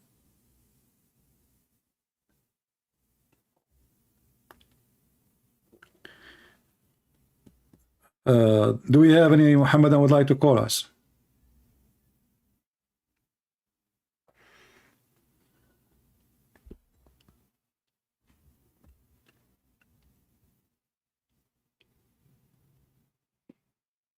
Anyone? What post the link? It's in the message. You see in the message in blue? It's in the top. Copy my the link. And the admin keep posting it non-stop.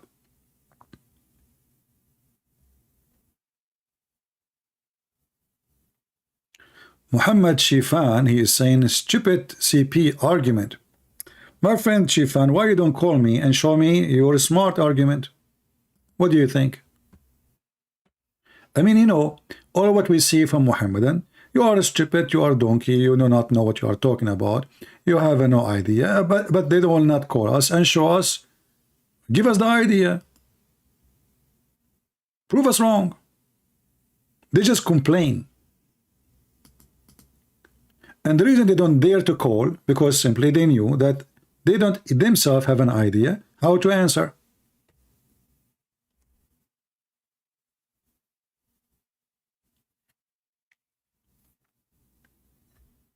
Why it's so hard?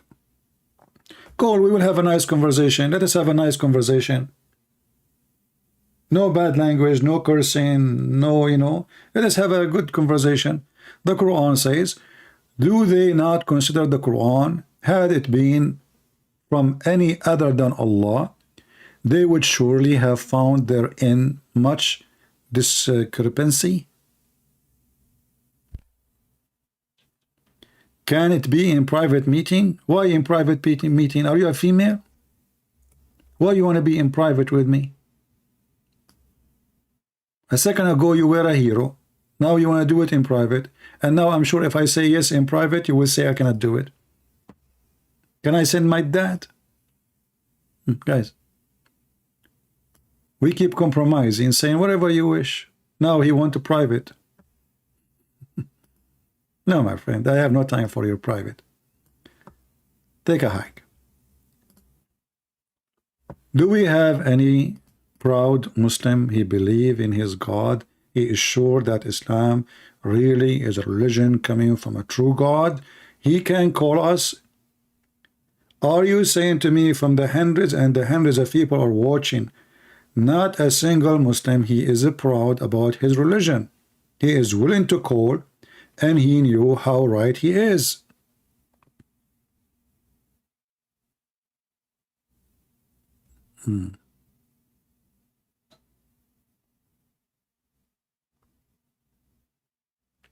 Anyone?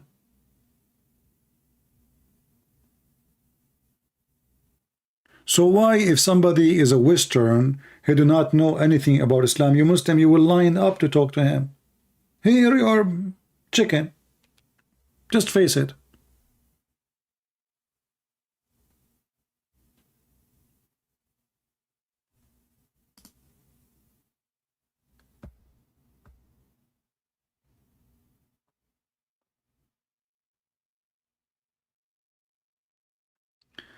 Habasha handbook Hasabara. Are you a Muslim, Hasabara?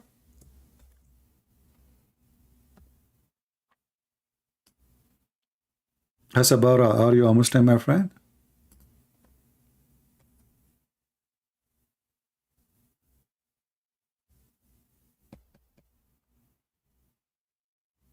See, we have Muslims here, but they are scared, terrified. They are not sure really that the religion is a religion. Right? As an example, look at this guy. As a Muslim saying, the Quran speak about something very nice. The Quran says that the front head of a human being is responsible for lying. But the Arabic word, my friend, is for hair. And the proof of that is in front of you. We will drag him from it. Do you drag a person from his the front of his head? Why? He have a horn there? You drag him from his forelock. And look what you Muslim you do. Suddenly this hair is responsible for lying. You see, this is your text. This is your translation. If you want to see how Muslims desperately lie to make the religion look like a religion, read with me Allah. I'm not going even to use any other translation. I'm going to use yours. Is it you who use this word for lock? It's you who use it. So if we search right now in Prophet Google, peace be upon him, what we will see? It's hair. Because he would drag him from there. You drag the person from in the front, not from his ass. So it's a hair. And now it says, explain the frontal cortex responsible for lying. I mean, do you see how you Muslims even lie? In a verse talking about how Allah, He discovered where you lie?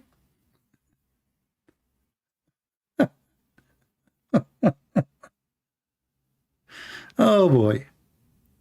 What about we read the interpretation for it and then we would die laughing? Do you like?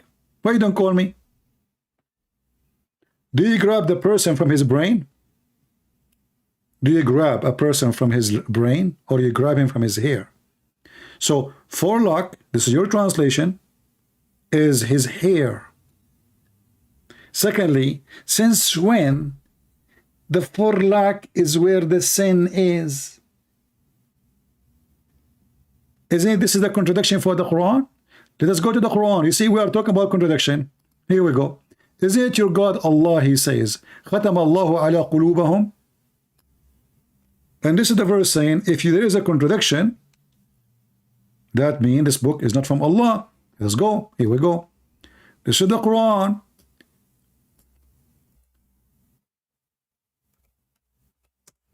Where is the bad? Is it in the brain?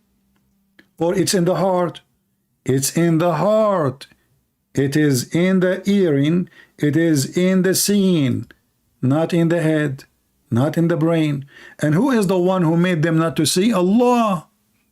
So Allah is shaitan. Allah has set a seal on their heart, on their hearing, on their eyes is a veil. So who is the one who prevented you from knowing God? Allah, not shaitan. Are we following, guys? Do you see it? Who is the true shaitan? Who is the one who sealed the heart of people from listening, from knowing the truth, from knowing God? Allah. The Quran in front of you. The verse before it says, well, do you think you can convert them? They will not believe. Why? Allah saying to Muhammad, they will not believe. And by the way, later they became believers.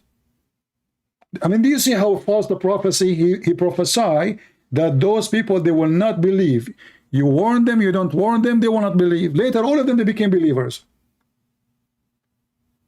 By the sword. And then Allah, He explained why they cannot believe and why they will not believe. They will not believe. Why? Because Allah, He set a seal on their heart.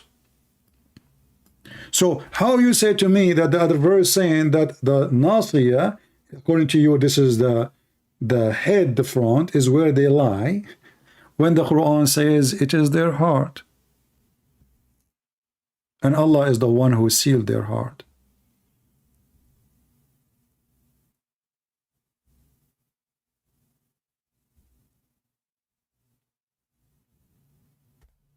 Any Muslim? Who is Shaitan? Who is the one who don't want us to not to believe? Shaitan.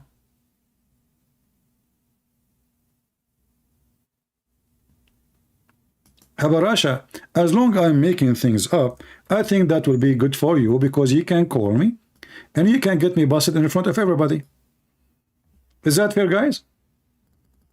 If I am making things up, this is your golden opportunity to call and say, hey, let us open and read together. And then people will not listen to me no more. But because you know I'm not making things up, you know that you are lying, not me.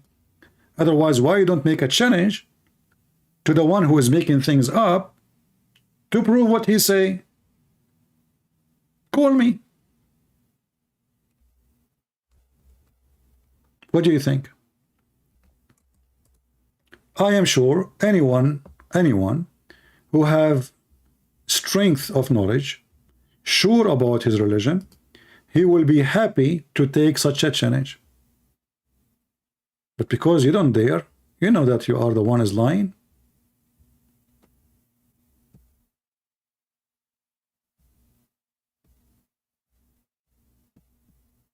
Any Abdul?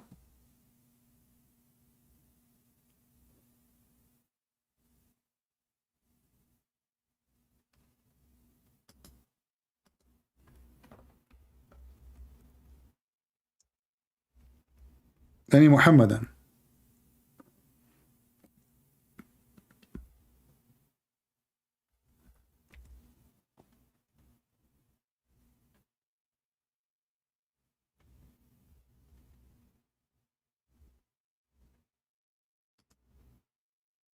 Who there?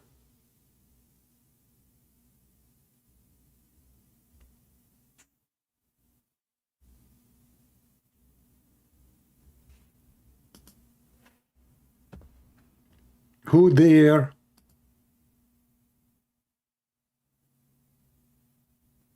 You know, sometimes I feel like a Muslim sitting in front of the mosque, and those believers, they don't give a penny.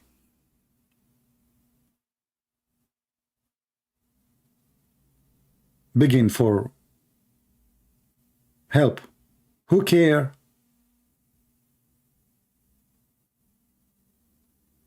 Who dare?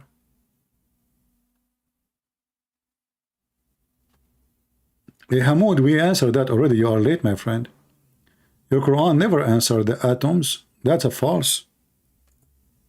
The Quran mentioned an ant, and you Muslim, you lie. You see, this is your lying. This is your lying stories. Here we go. Hamoud, he come with the same lie. This is Mr. Gary. He mentioned. He said, Hamoud 99. He said, Christian Prince, the Quran mentioned atoms. The Bible does not. Show me where the Quran mentioned the word atoms. If you show me, I'm going to shave my 20-foot beard. Can you? The Quran mentioned the word ants. And you Muslim, you lie about it in the translation. And this is the interpretation made by you. This is chapter 34, verse number 3. Tafsir Ibn Abbas, the cousin of your prophet. Here it says, even not as small as a red ant. Do you see it? So you Muslim, when you lie, your lie is so big to the point an ant became atoms. Actually, there's a guy, he is a companion of Muhammad, his name Abu Dharr. So now this guy is the father of atoms. This is a word that exists in Arabic before Muhammad anyway. So if this is a discovery of Muhammad, that will be more stupid than you to say so, because this is a word the Arab they use all their life. For what? For small ants, specifically small red ants. It's in front of you. Is that your Islamic translation, or this is my translation? If you don't like Ibn Abbas, we can change. We can go to Al-Jalalain.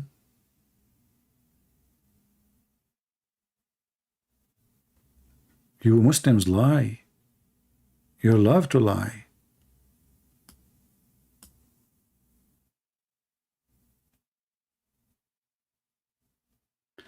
Do we have any Abdul would like to call us? You see here in the translation here, in the English, he says the weight of an atom. In Arabic, it says dharra. In English, they say atom. Liars.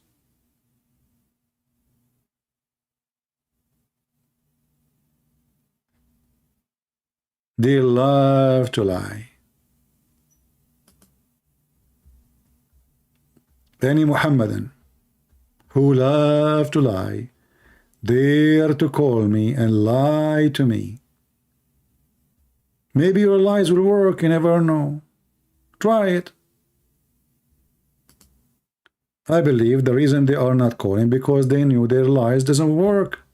Not with me. Otherwise, they would be lined up and they would be calling non-stop.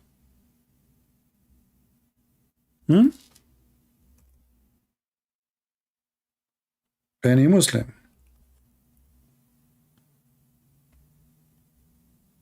Any Muslim.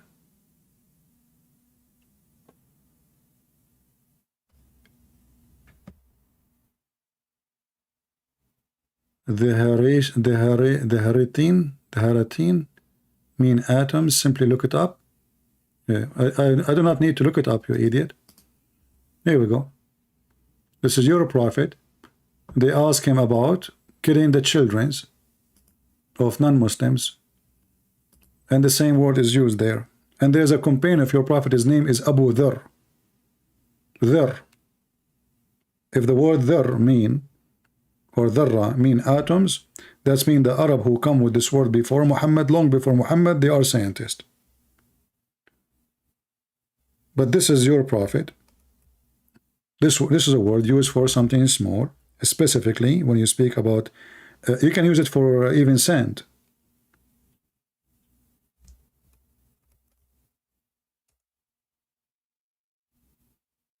Do you see Abu Dharr? Abu Dharr. See it? Abu Dharr. In the English translation, they say Abu Dharr, D-H-A-R, which is funny. Abu Dharr. You have the father of the ants. You have Abu Huraira, the father of the cats. You have, I mean, endless.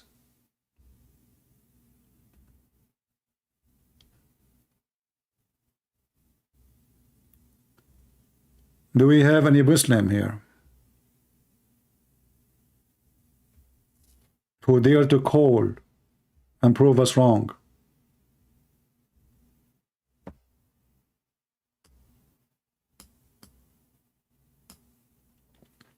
And you know, like, it's really funny when Muslims they speak about science. For saying things, so I have to account.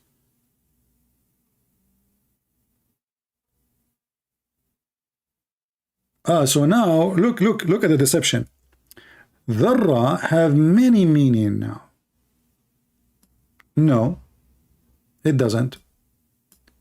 Dharra have one meaning in the language today, because you know the Arab they try to find something fit with the science discovery. So they say we will use the word dharra to speak about atoms, because in the language dharra speak about the smallest thing, which is the ant. But dharra never was about atoms, never was before. And now today in the language, if you want to speak scientifically, you cannot even use that word. But in the dictionary, the word dharra, and we are talking about a language exists in the time of Muhammad, mean ants.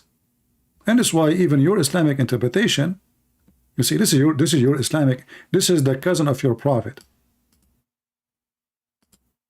Why he's saying ant if it's not ant? Why he is saying that? This is the cousin of your prophet. If your prophet, he meant something else, he would say it means something else. But he said, not even as small as a red ant. Liars. At the same time, if you read the verse after it, you would die laughing. What about, listen guys, who dare to call me and read for me chapter 34, verse number 1, verse number 2, verse number 3? Let us have fun. Then you will see that science. Who want to do it? I'm not going even to ask you about a different chapter if you call me about this chapter only. Huh? Who want to read it?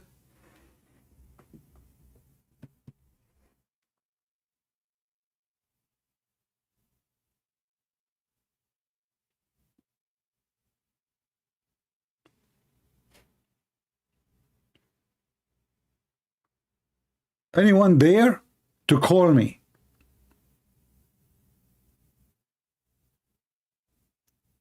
We will read the book you choose, the chapter you choose.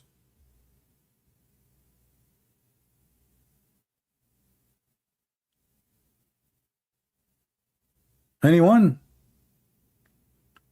Do you know why they will not call? Because this is the same chapter speaking about the flying carpet of Solomon.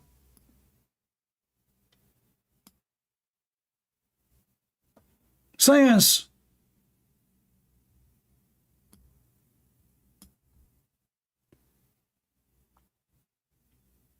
Do you see the science? Flying carpet of Solomon can fit for 600,000 chair, and all his kingship equipment, army, soldiers, fighters, cook, chickens, animals, all of them, they fly in the top of the flying carpet of a prophet Solomon.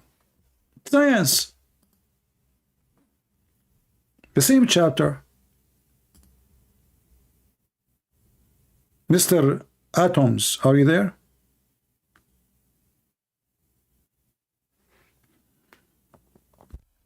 So the same chapter speak about the flying carpet. The same chapter the Muslim clean the prophet. The Quran speak about atoms.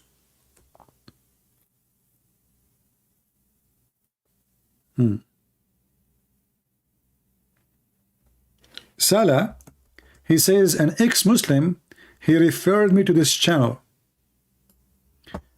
And you know, I mean, look at you. You are coming here to complain, but you just said an ex-Muslim, obviously he left Islam because of me. He referred you to this channel. And you keep calling me quack. And you speak about to speak with respect. From the first second you came and you make a post, you call me quack.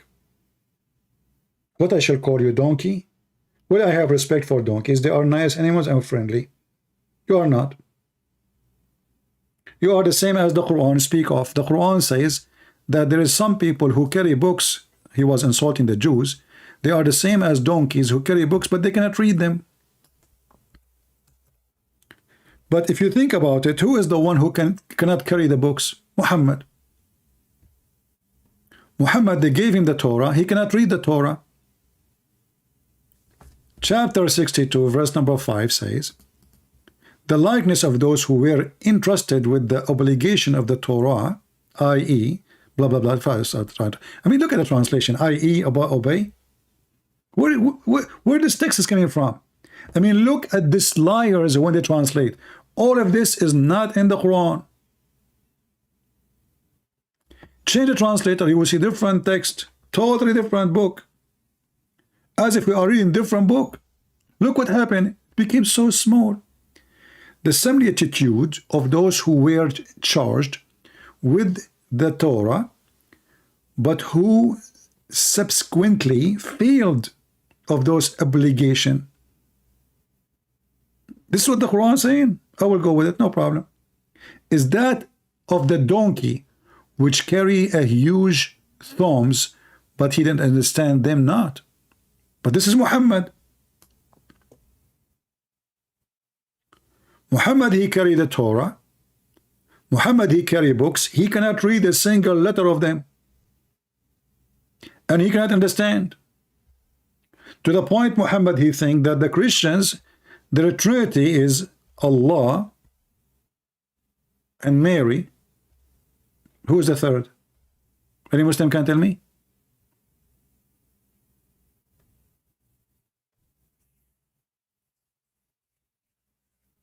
Any Muslim can help us? They cannot.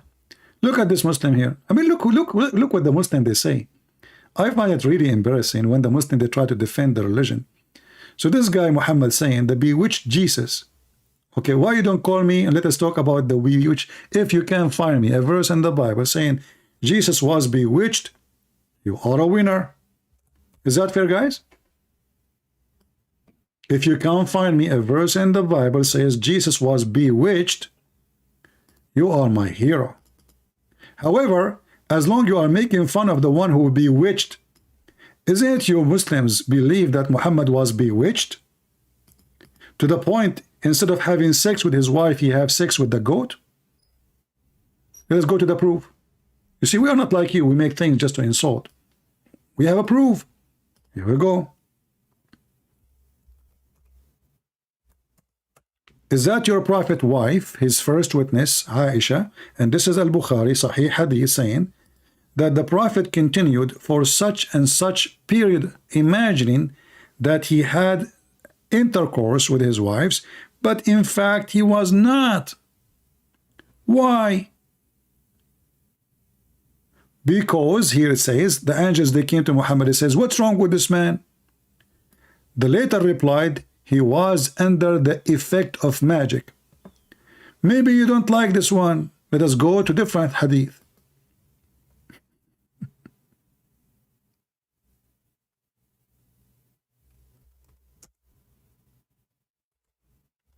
The Muslim, they use even the word bewitched clearly with no hesitation. Aisha, she said, and this is Al-Bukhari, the Prophet, Allah pray on him, not for him, salute him, was bewitched. So he began to imagine that he had done a thing which in fact he had not done. So you are insulting Jesus, but all of us, we knew that Jesus, he defeat Satan, defeat demons. He give orders to demons. You're a prophet himself, he have a demon inside him.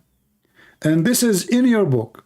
And this is authentic book saying that Muhammad was controlled by demons.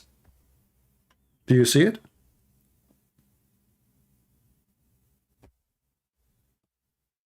Anyone? Anyone can explain to me how Shaitan can control Muhammad if he's a prophet of God? Anyone? No Muslim can do it. They are ashamed of their prophet. They are ashamed of their God. And the funny is that Allah, he promised Muhammad of protection, yet Muhammad was bewitched. Bewitched means Shaitan controlled him. Abdul saying to us, why you don't read Luke chapter 11 verse 14-23? Well, why you don't call me and I will read it and everybody will laugh at you? Are you ashamed? You see, you don't even dare to read for us what you are saying. You don't dare to answer about your prophet because you know that you are a fraud.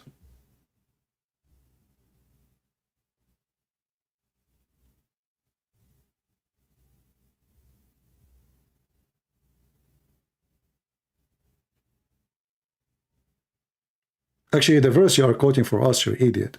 The Jews, they said to Jesus, well, he is controlling the devil by using the devil. He controlled the demons by the devil power. So he said to them, you idiot, if I'm using the devil power, how I can defeat the devil by the devil? This is what the verse you are quoting for me. So the verses you are quoting for me from Luke is additional proof that Jesus controlled the devil and controlled demon, and he have authority to kick them out. So he said to them, if I cast out demon by Beelzebul, which is the name for Shaitan in the Hebrew language, one of the names, by whom your son cast them out, therefore you will be the judge. But if it will be, it is by the finger of God that I cast out demon, then the kingdom of God has come to you, upon to you. So Jesus saying to them, I am The kingdom of God is coming to you. And you're accusing me that I am casting out demon by the devil. Same time we see Muhammad, he have no control of any demon. He himself was controlled by the demon. So you are an idiot. You quote for us verses clearly proving that Jesus, he free people from demon. And your prophet, as you see in the front of you in the screen, he was controlled by demon. How that can happen? How Jesus can cast Satan out? And Muhammad, he can't even cast Satan out of himself. You see, when the Muslim, they say bewitched, what does that mean? Who is a Muslim can explain to us what does that mean that Muhammad, he was bewitched? Hasbara is saying amazing. Yeah, amazing Hasbara. Focus with me. Otherwise, I will send you free shipping and handling. The Quran is amazing, my friend. Here we go. The Quran is made by someone who was bewitched. Some Muslim, they say that Muhammad was bewitched for 12 months. Some Muslim, they say 6 months. It doesn't matter how much.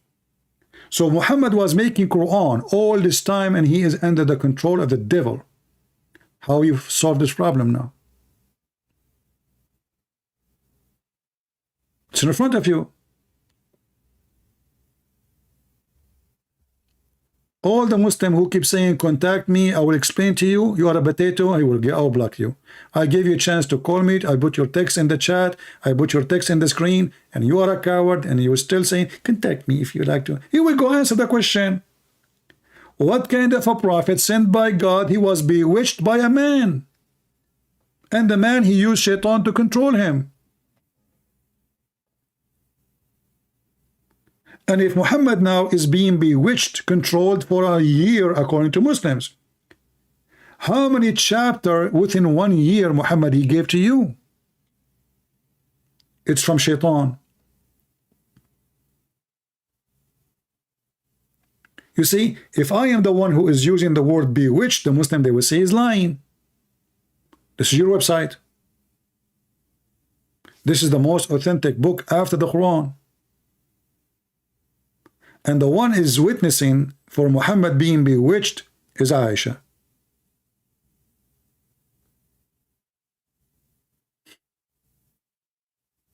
So how much Quran you receive from the bewitched prophet when he was bewitched?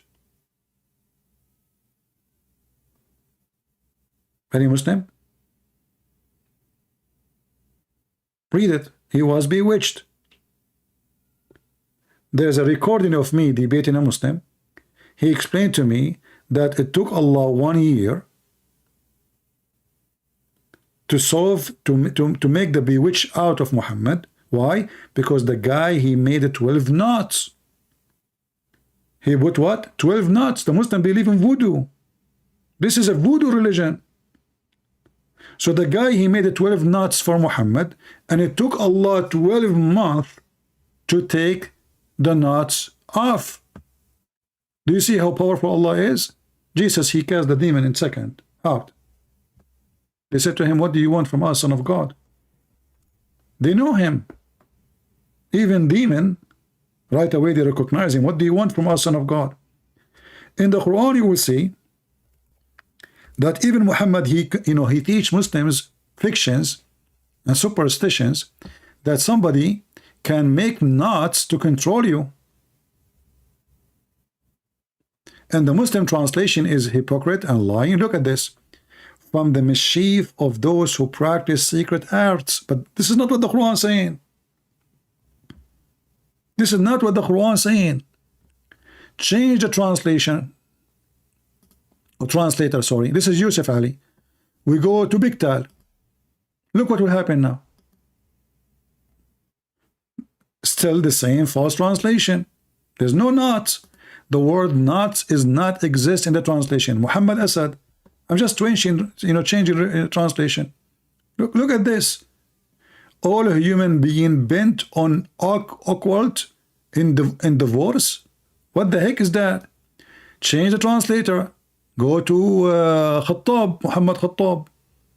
Ah, look at this. What happened? So all the other translation, they took off what the verse really is saying. And from the evil those witches casting, spell by blowing into the nuts. And by the way, the Quran does not say the word witches. It says those who blow in the nuts. There's no spell. There's no witches. There's no casting. All of those is a false translation. They lie. Where is the word witches in the Quran? Who can get me busted? Where is the word casting? Where is the word spell? None. All what the verse saying, and from the evil of the one who blowing in the nuts. So the stupid Muhammad teaching the Muslims that somebody can blow in the nut, he can control you. Who of you here believe in the voodoo?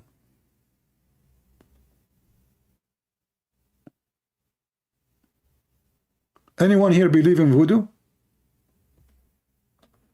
Who believe in voodoo? Be honest. If you believe, it's okay. Tell me.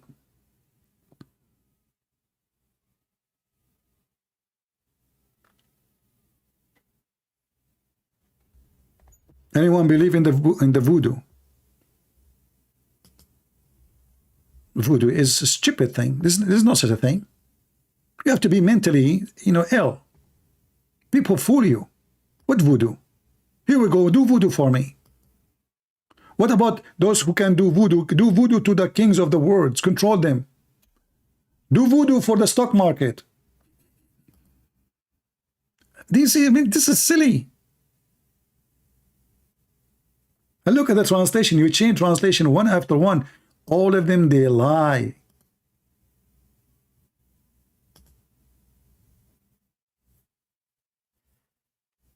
What voodoo? Blowing in the nuts? So this is God speaking, that there is somebody can blow in the nut and he can control you. Hey Muslims, who of you can blow in the nut until tomorrow to control Joe Biden? So he will convert to Islam. Bewitch him. He's already bewitched, actually. You do not need to do a lot of work.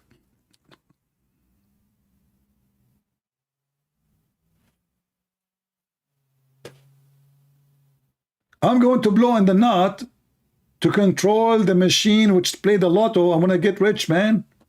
Change my car.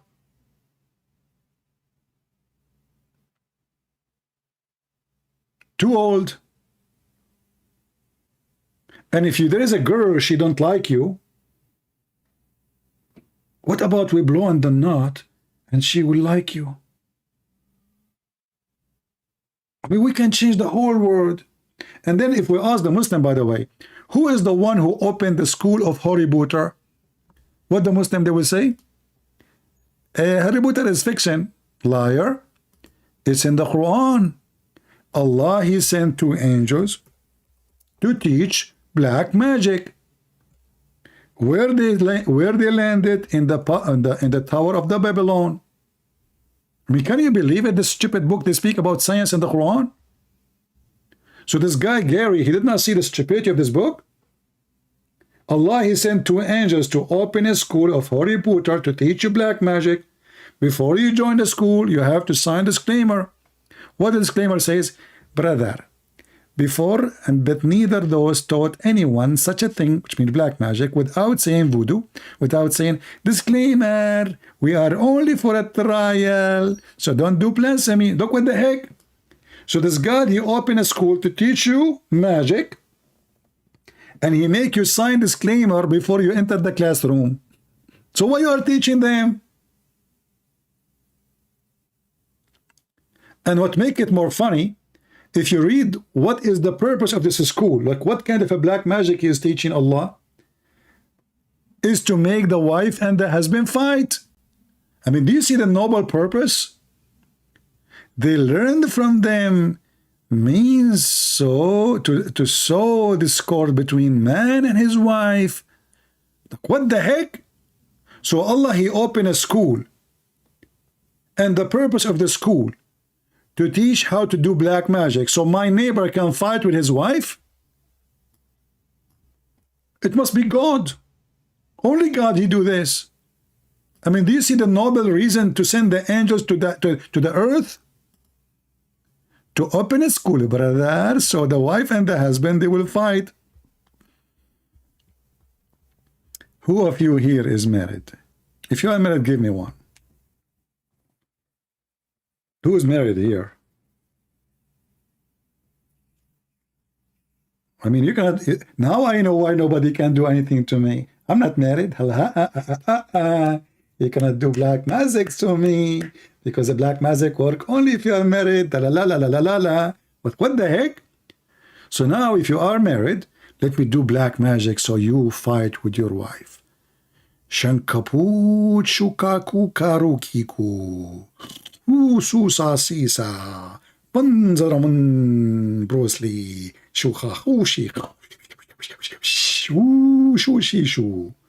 Now, brother, you go home, your wife, she will fight with you. All of you. I did black magic for all of you.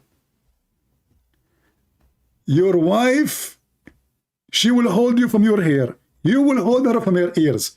And you will start fighting. And then by the end of tomorrow, you will file for divorce. And who is the one who taught me how to do that? Allah. Who sent two angels, the most expert angels, Harut, look at their name, Harut and Marut, look how beautiful. Harut and Marut, they open a school, they teach you how to be fool. Harut and Marut, they open a school, so you can be Abdul. Harut and Marut, they make you genius, so you can always say yes.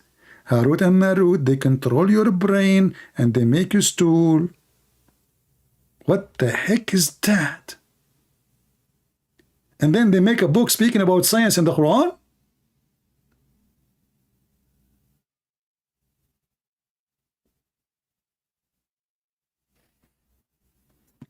By the way, if you want me to take the spell of a black magic I cast on you, the married ones, you have to send me some a gift, okay? I will take the spell from you, all right?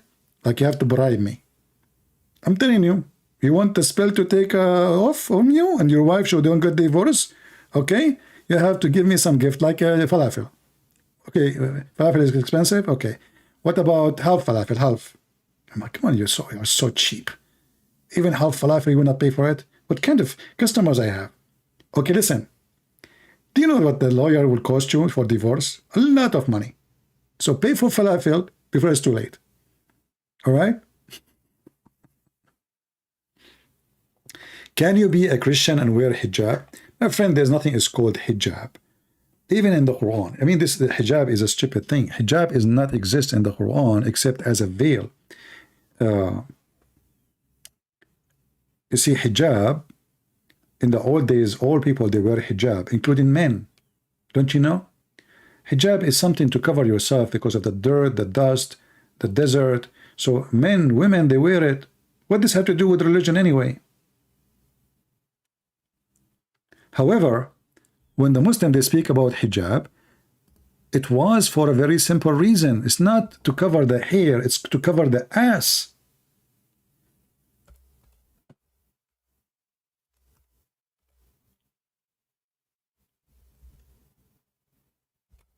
Umar ibn Khattab, when he come to the Prophet house,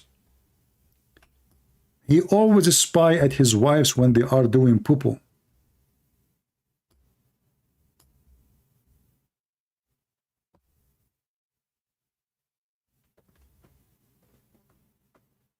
It was because of Muhammad, friend Umar, spying at his wives when they do poo-poo. And as you see, it was night, so you cannot see her hair. Especially those are Arab, their hair is so black, dark.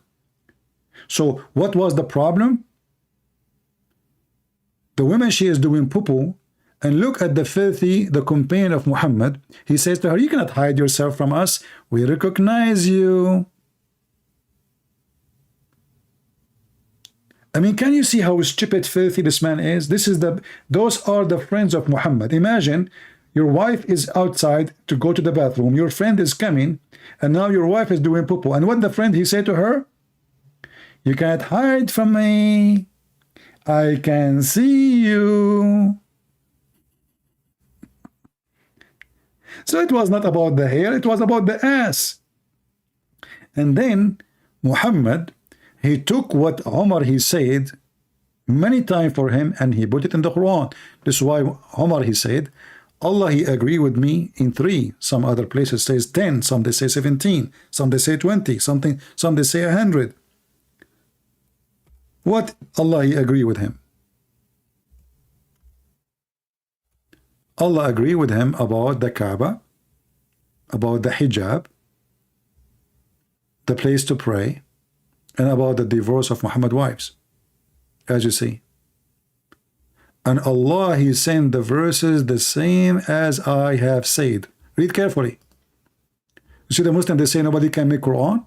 Look, does it say, so the verses came the same as I had said was revealed. Exactly.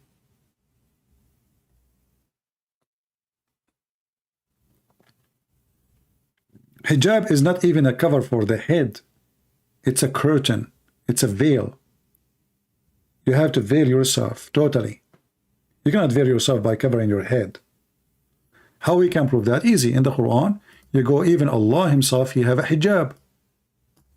So where Allah he speak, Allah will not speak to anyone except from behind the hijab. Behind. This is the hijab. What the Muslim translate as veil. So Allah speaking from behind it. So if the hijab is a word mean hair cover, that's mean Allah he cover his hair and nobody can see his hair. This is the word hijab in front of you. Here we go in Arabic. Allah speak not to anyone except from behind the hijab. So people, they have wrong understanding, and the Muslim, they are ignorant about their religion, and they say stupid things, have nothing to do really what the Quran is saying and what the religion meant. Hijab is not a cover for the hair. Hijab is a curtain. Muslim women, they should hide behind a curtain, not cover their head with hijab. Hijab is a curtain, is a veil. You veil yourself totally. Nobody can see you. So what the Muslim they did later, they wear a veil. Why? Because now we have the curtain, all of it in top of us, so we can go in the street.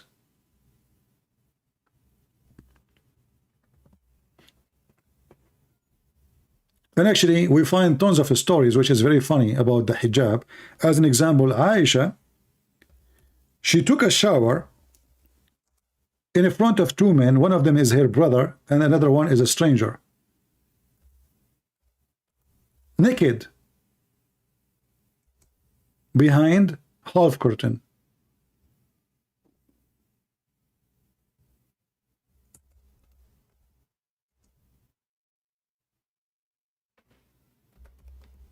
Let me see if I can find you the hadith.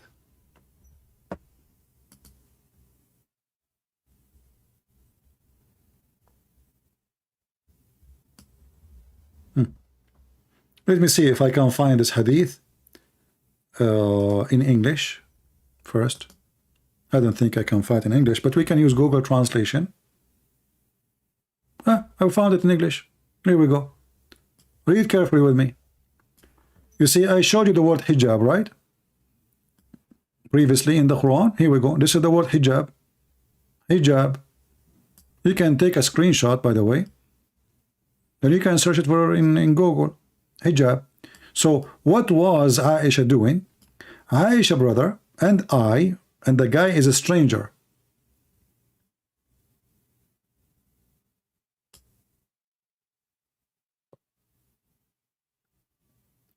He went with Aisha brother and he asked her about the bath the Prophet he used to do. Imagine the woman, she took a bath in front of them.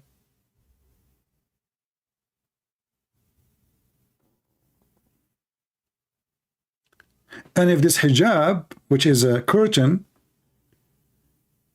is totally preventing them from seeing, so what the point of me doing the practice to show them?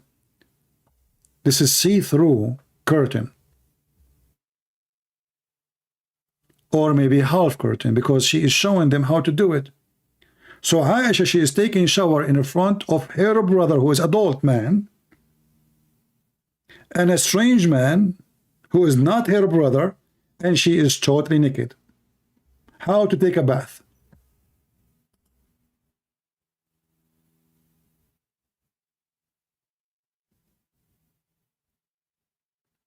And this is Sahih al-Bukhari.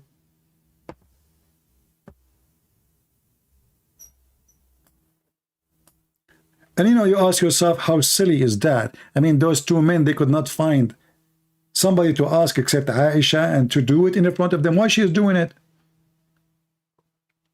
Hey Aisha, how the Prophet used to take a bath? And you know, if a Muslim want to say, Aisha, she was wearing her clothes. Well, how they can see, if she is behind the curtain, they cannot see anything. How they can see that she put water in her head, and how they can see that? And the question is how to do it, so she have to show them. So most likely this hijab was a small partition between her and them, and still they can see her. And if the Muslim, they say, well, it doesn't say she was naked, that is even more horrible. If a woman, she is wearing a clothing, and she put water in the top of her top, what will happen? You know what will happen, right?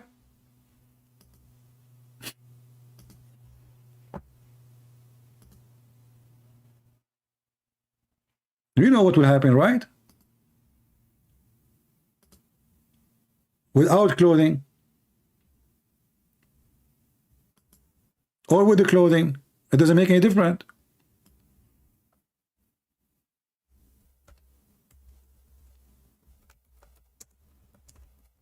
Actually, some, they might find it more attractive.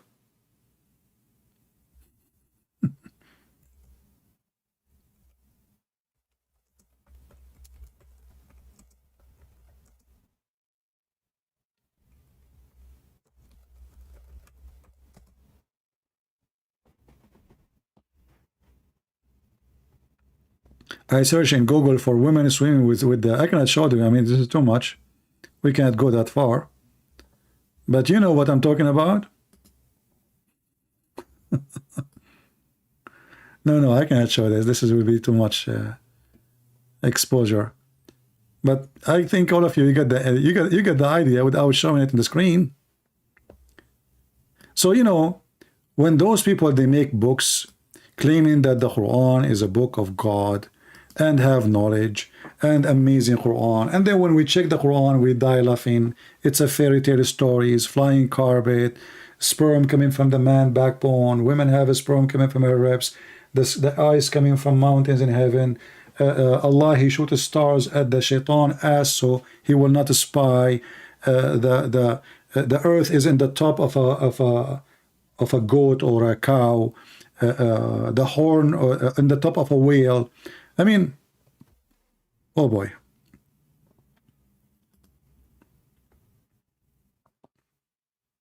Yet they claim that the Quran is an amazing book. So what do you think, Muslims? We ask you, we challenge you to join us. None of you dare to call us. None of you.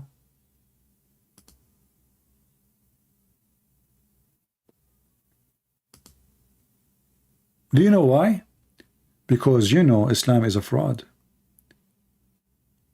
If Christian Prince is a blonde American, European, he don't speak Arabic, he do not know anything about Islam, you will see a long line of Muslims calling.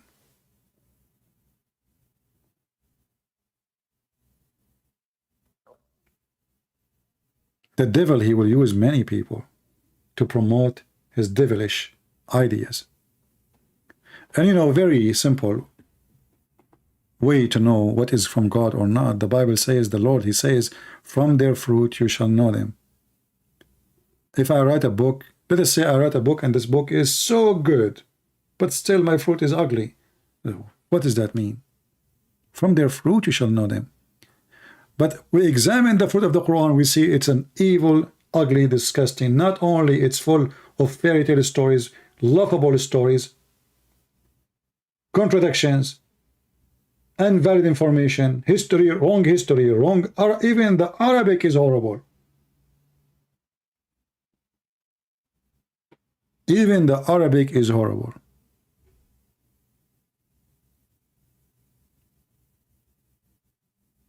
You know, if you go in the Quran, the Muslim, they say to you, no one can make Quran like this Quran, but we just showed you that Umar, he says, Allah, he took from me as I said.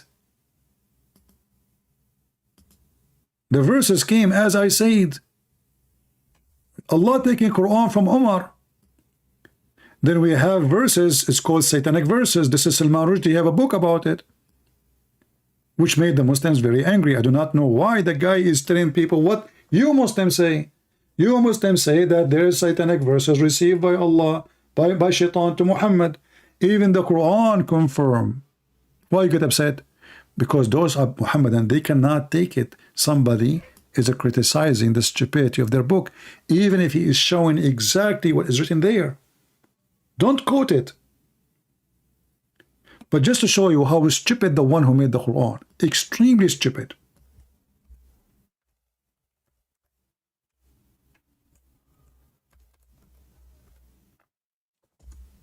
One of you actually, he sent me an email in Patreon. The Muslim said to this person that the Quran came as a final book for, don't we hear always about like software update? This is how God, he work, he update. But you see software update because there's a new discovery, there's a new technology, there's a new idea, better ideas, and this will take time. But Allah, he update his software because he have bugs in his book. So this Quran, Muhammad keep receiving updates. So he says something in the morning, afternoon he cancel it.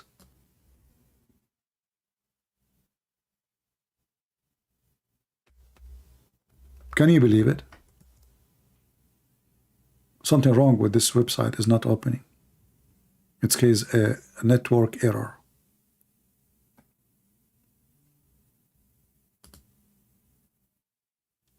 What kind of religion this religion is? Let's try again.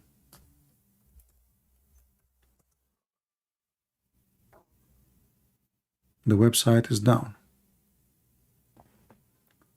So the Quran says, no, nothing Allah he said of his verses, he abrogated or he caused to be forgotten, but he will make something better or similar. Here you notice the stupidity. Allah will cause you to forget Quran. Why? So he can make a better Quran.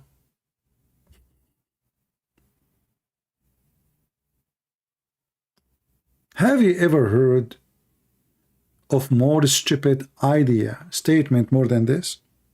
This is a self-admission made by the God of Islam, Aka Muhammad, that the stupid God, he noticed that he need to fix. So what he do? His stupid Quran is full of errors and mistakes. So he will go to the Quran and he will change the Quran and he will cause you to forget Quran, and then he will send something Quran like the Quran he made you forget or better. This website is still not working, so we will go to a different website. What we can do,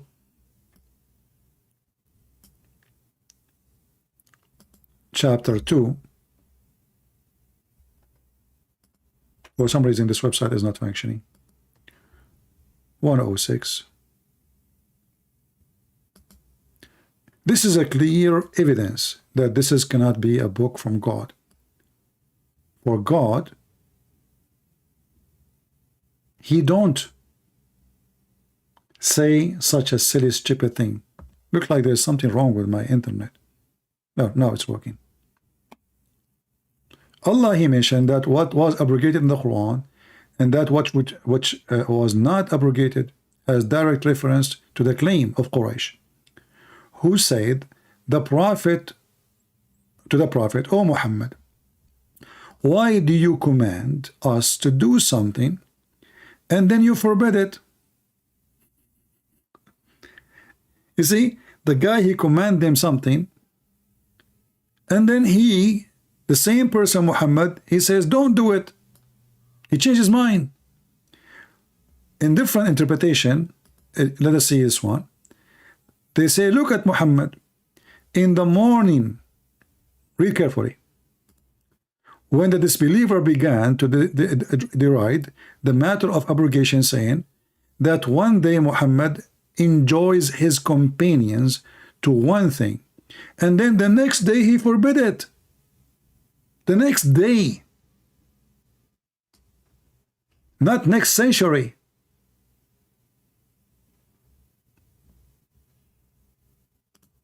And when Muhammad, he enjoy the command, he is enjoying the command of Allah.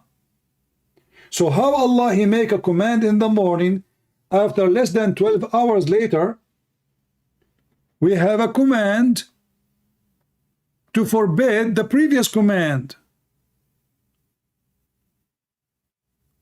Are you with me? And the funny is, this is in their books. You see, if we are showing you a book written by Christian Prince, it will say Christian Prince saying what Christian Prince should say about Islam. He don't like Muhammad. He hate Muhammad. He think he's evil, but the Prophet is not evil. But this is their book. This is their scholars, and this is their resource. He enjoy command in the morning. The command is coming from God. So he stand, Allahu Akbar. Allah told me you should do this. Second day, less than 12 hours, he say, don't do this. Isn't it obvious that this person is even mentally ill? And then what he say in Arabic? He says, ما ننسخ من آية أو ننسيها نأتي بخير منها أو مثلها.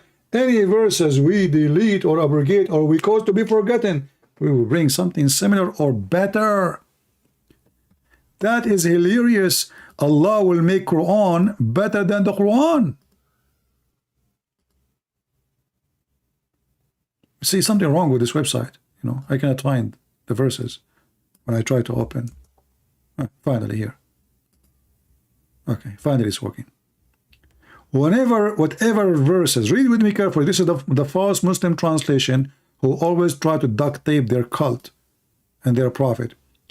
Whatever verses we abrogate or cause to be forgotten, we bring better one or like, therefore. What the heck? And if you will bring the likeness of it, why you want to make us forget it? You know what I mean?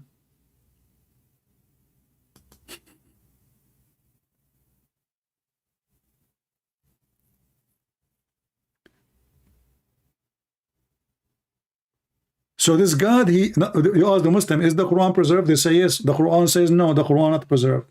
Allah calls you to forget the Quran. Who caused the Quran to be forgotten? The Muslim, they say shaitan. Wrong. Allah. So this God, he made Quran for you, and then he calls you to forget the Quran. Okay, why you want to cause them to forget the Quran? Is it a shameful thing? And did they?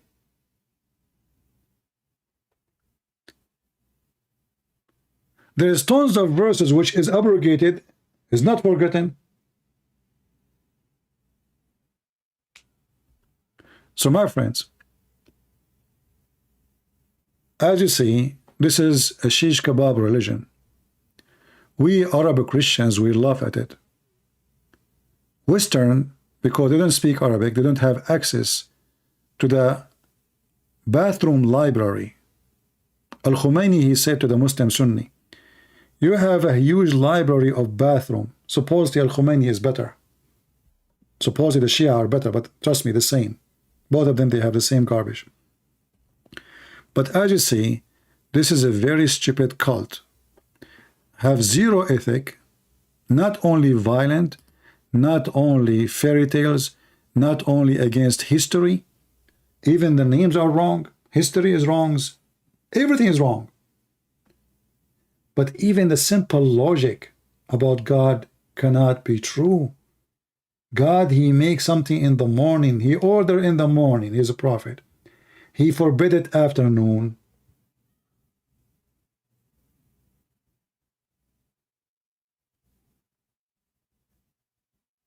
They always lie, hoping that there is someone between us is a foolish person, have zero education. And this is why what we do is very important. So your kids, your wife, your family, they will not be fooled. We are putting between your hands very powerful information so you can fight this cult. And as you see, somebody mentioned in the chat, Iran. As you see, the Iranian Muslims, they are desperate to leave this cult. What Islam brought for them? Shame, depression. When an Islamic regime tries to practice Islam, what will happen? Islam is not practical, is not even human. You go to Iran, you are allowed to rent a woman for sex for 3 hours, 2 hours, but you cannot walk in the street without hijab. You see the moral police? The moral police, they support you if you are a female and you rent your body for sex. It's halal. If you show your hair, we will kill you. But giving your vagina for the exchange of money is okay. Do you see how filthy this cult is?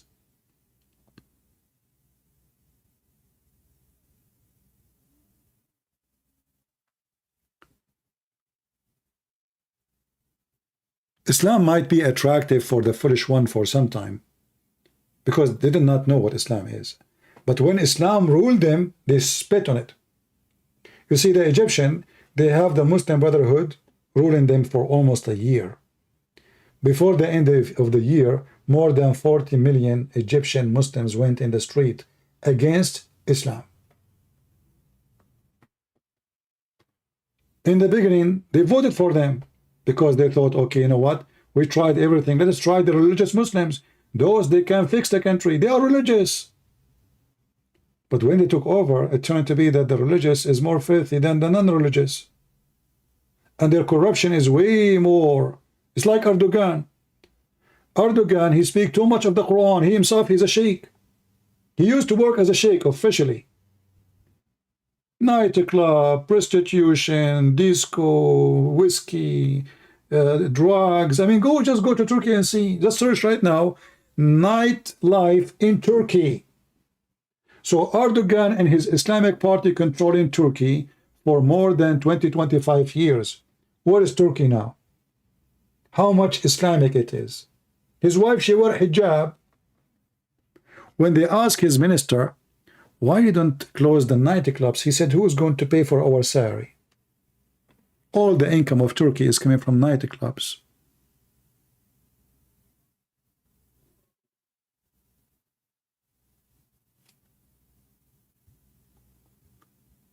But Erdogan, he keep talking about Islam, and Islam is a solution. But you go to Turkey, you know, by the way, I received a copyright strike. You know, you remember the video we played for you before about the one who come with the science in the Quran, Harun Yahya? Do you remember? This, you know, imagine this guy, this is Cap.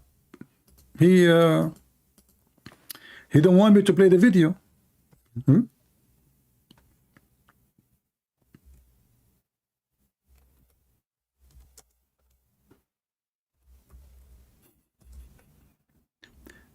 I mean, they are posting themselves the videos. You see, this is what I like about Muslims. They are really funny. They themselves, they post the videos. And then when we play their videos, they complain. This is a Muslim religious channel. And this is Adnan Oktar, the one who he himself, the first one who come with Quran and science. And those are the girls who attend his program, not like me. I mean, look at the dudes in my program. According to Google, according to YouTube, almost 90% of people who attend my program is males. So there's less than 10% females. But look, mashallah.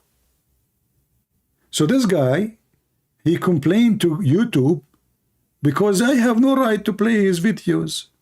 The guy is dancing, shish kebab, hummus. Look at this, man. I want to do program like this. I want to own a yacht. Invite all the virgins. For sure, none of them is a virgin, you can tell. And do da'wah. Nobody, even Erdogan, never complained because he was supporting him. The guy, he made a mistake. He said he support Golan, the enemy of Erdogan. Right away, he put him in jail. They accuse him of tons of crimes. He is a bad person. But this guy is doing this for the last 20 years. When Erdogan was ruling.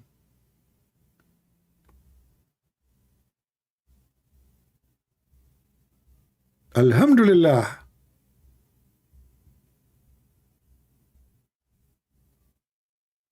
That is a program, not like my program.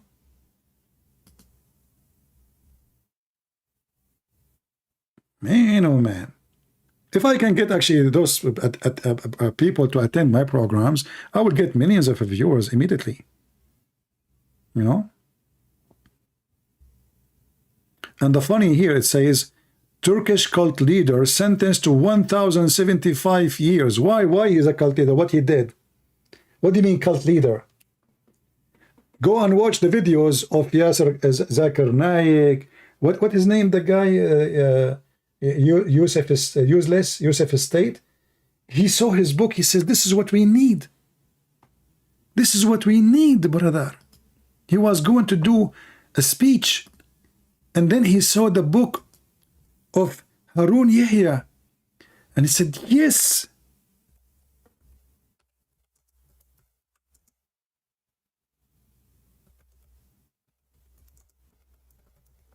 I'm not going to play any videos because you know them. Here we go. Sheikh Yusuf Estate speak about Harun Yahya, and he is praising him. So he was their hero. What happened?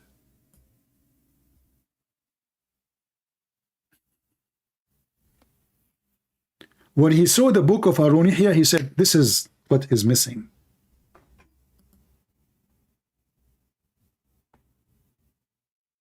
So all the science of Islam and the Quran is coming from Harun Yahya, and Harun Yahya is a fraud. And he is sentenced for 1,075 years. I mean, don't you think this is a stupid sentence? Why the guy will live for 1,000 a year now? I mean, who is the donkey who gave him the sentence? Can you make it like less 5 years? 1,075 years in prison. Oh, you know what? If you have girlfriends like those, you might live longer.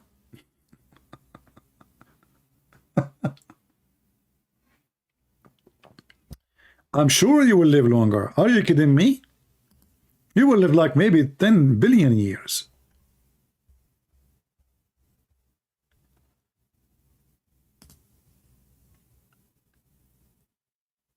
$1,075 years. Are they with him, by the way? That would be fun.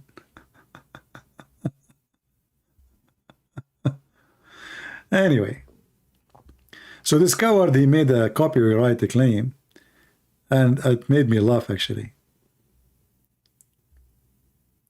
Aman Rabbi Aman. Aman Rabbi Aman.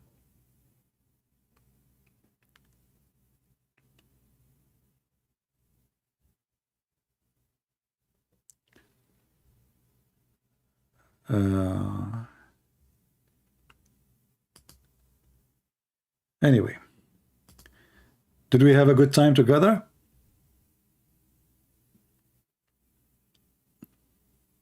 Did we have a good time?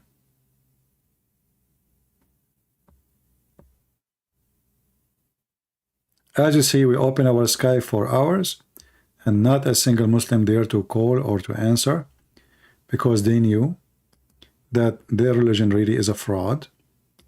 If I am an American, blonde, blue eyes guy who speaks not a single word in Arabic, who knows nothing about Islam, the Muslims will be lining up. What if I am this guy with his name, Patterson? If I am Patterson speak about Islam, how many Muslims will call? All of them. They will be lining up. Because the guy, he know nothing about Islam. And when he speak about it, he look like a fool. So they want to use him. Here they cannot use me. Here Allah will be exposed. So I want to say thank you for being here. May the Lord bless you all. Feel free to download my videos, cut them pieces if you want. Chop them, share them, short, long, as you wish. I don't mind even if you have advertising in your channel over your videos to make some income. Good for you. But don't forget please to mention where people they can come and show and watch live. As you know, I don't keep my videos anyway. I don't keep them for long, a few days. So tell your channel people that if you want to see Christian Prince live, share the link so they can go and see. There's many channels they play, hundreds, maybe thousands, play my videos. I don't mind. I support all of you, but don't forget to be decent and honest and tell people that those are not yours and you are not Christian Prince. You are just a person playing my videos. Always, if you like to know where is my channel is, because we never know, we might change. Always you can go to patreon.com/Christian Prince as you see on the screen. It's for free. You can click at the last video I have and you will see that this is Christian Prince channel. The last video, whatever it is. Especially if I'm the last video I will go live, not that, because sometimes I post like now I posted a video yesterday actually of Mr. Bean. Obviously I'm not Mr. Bean. Even though Mr. Bean is smarter than Muhammad. So always you can find my channel in Patreon. You can check it out and you can ask people there, sign and join, and we say thank you for being here. May the Lord bless you. And remember one thing, the Lord, he says, read the books, search the books, and you will find the truth, and the truth will set you free. So with the Messiah, with the Christ, you will be set free. With Muhammad, you will be slave of Allah. With the Christ, you will be child of God. With Muhammad, you are a slave of Allah. We are not looking for slavery. Slavery is sick. We don't want to be slaves. And God did not create us to because he needed slaves. Our God, the Almighty, he do not need our service, neither our slavery. For God, he loved the world, he sent his only begotten Son. So our God, he loved us. Their God, he hate them. The Quran says, Allah created mankind and jinn, which means genie, which is stupid to believe in, for one reason, just to worship him. And then you ask yourself, what kind of a selfish, sick God Muhammad is trying to provide to us?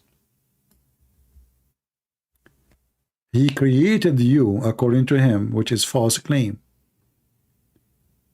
for no reason, except he needs slaves.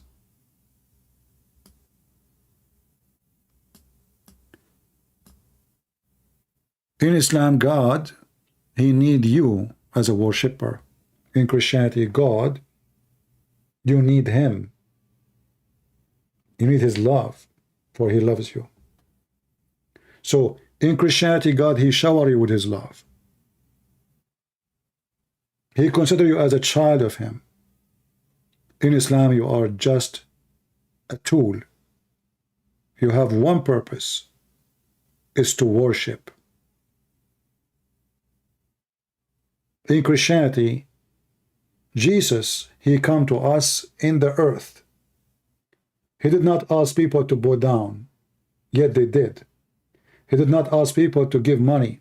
He never took. He did not even own a horse. He was humble. He was down to earth, literally. He washed the feet of his disciples, yet they worship him. So with God, you are a different person. God washing your feet. In Islam, you are nobody. You are not even a mosquito. With Christ, you are very priceless creature for God. That's why he said, when one life is saved, a happiness in his kingdom will be. Happiness. God is so happy, for he loves you. The God of Islam is Satan. From their fruit you shall know them. The promise of Allah is satanic, is lost. Sex, power, money, gold, silver. Go check the Quran. What is the heaven of Jesus? Is different level of happiness. Have nothing to do with gold and silver. Have nothing to do with the greed of the man. Have nothing to do with fancy clothing. You will be the same as angels, free of your needs, in the kingdom of your Father. So when the Lord, he says, those who you are tired, come to me. Come to me and rest. The Lord himself is providing you rest. The God of Islam, he provides you nothing except to worship the devil who tempt you with your sexual desire, with your money desire, with your power. Conquer. Let us attack the Romans so we can get the blonde girls, Muhammad said. What a reason to attack the Roman for. We want to get the blonde girls. Satan speak as Satan, and God speak as God, and Muhammad is nothing but satanic mouth. And when the Quran confess that Muhammad received satanic verses and Allah will take it away, isn't it this is a proof that this is Allah, Satan speaking? Because if Satan can put satanic verses first time, he can put it always.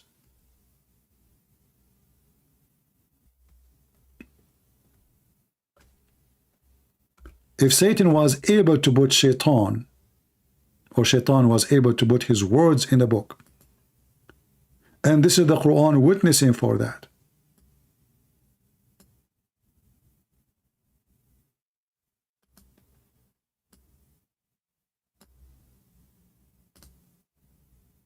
how we can trust this book anymore?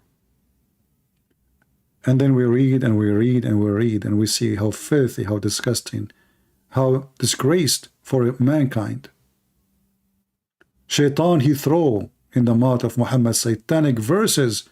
Muhammad, he worship Shaitan. He bow down to Shaitan. And then Muhammad, when people start laughing at him, who he claimed to be monotheist, yet he is worshipping pagan gods, he claimed that this was an act of Shaitan, controlling his thought and his mouth.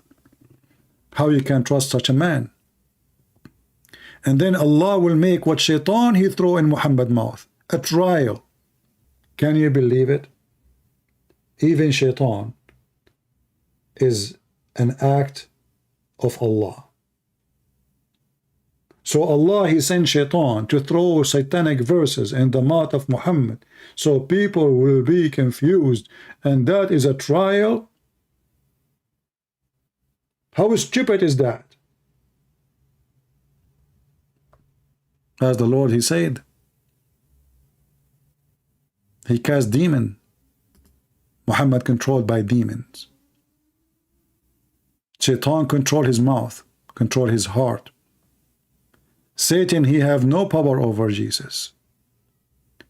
When the demon, they saw Jesus, they said to him, what do you want from us, Son of God? When Shaitan, he see Muhammad, he speak using his mouth. And the Quran witnessing for that. Chapter 22, verse 52. So listen carefully. There's only one Savior. His name is Christ the Messiah. His name is holy. His act is holy. His life is holy. And he is the holy God. Holy he speak. Holy he do. Holy he live. Holy is coming back. From his fruit you shall know him. Thank you. God bless you. And see you soon again. Take care.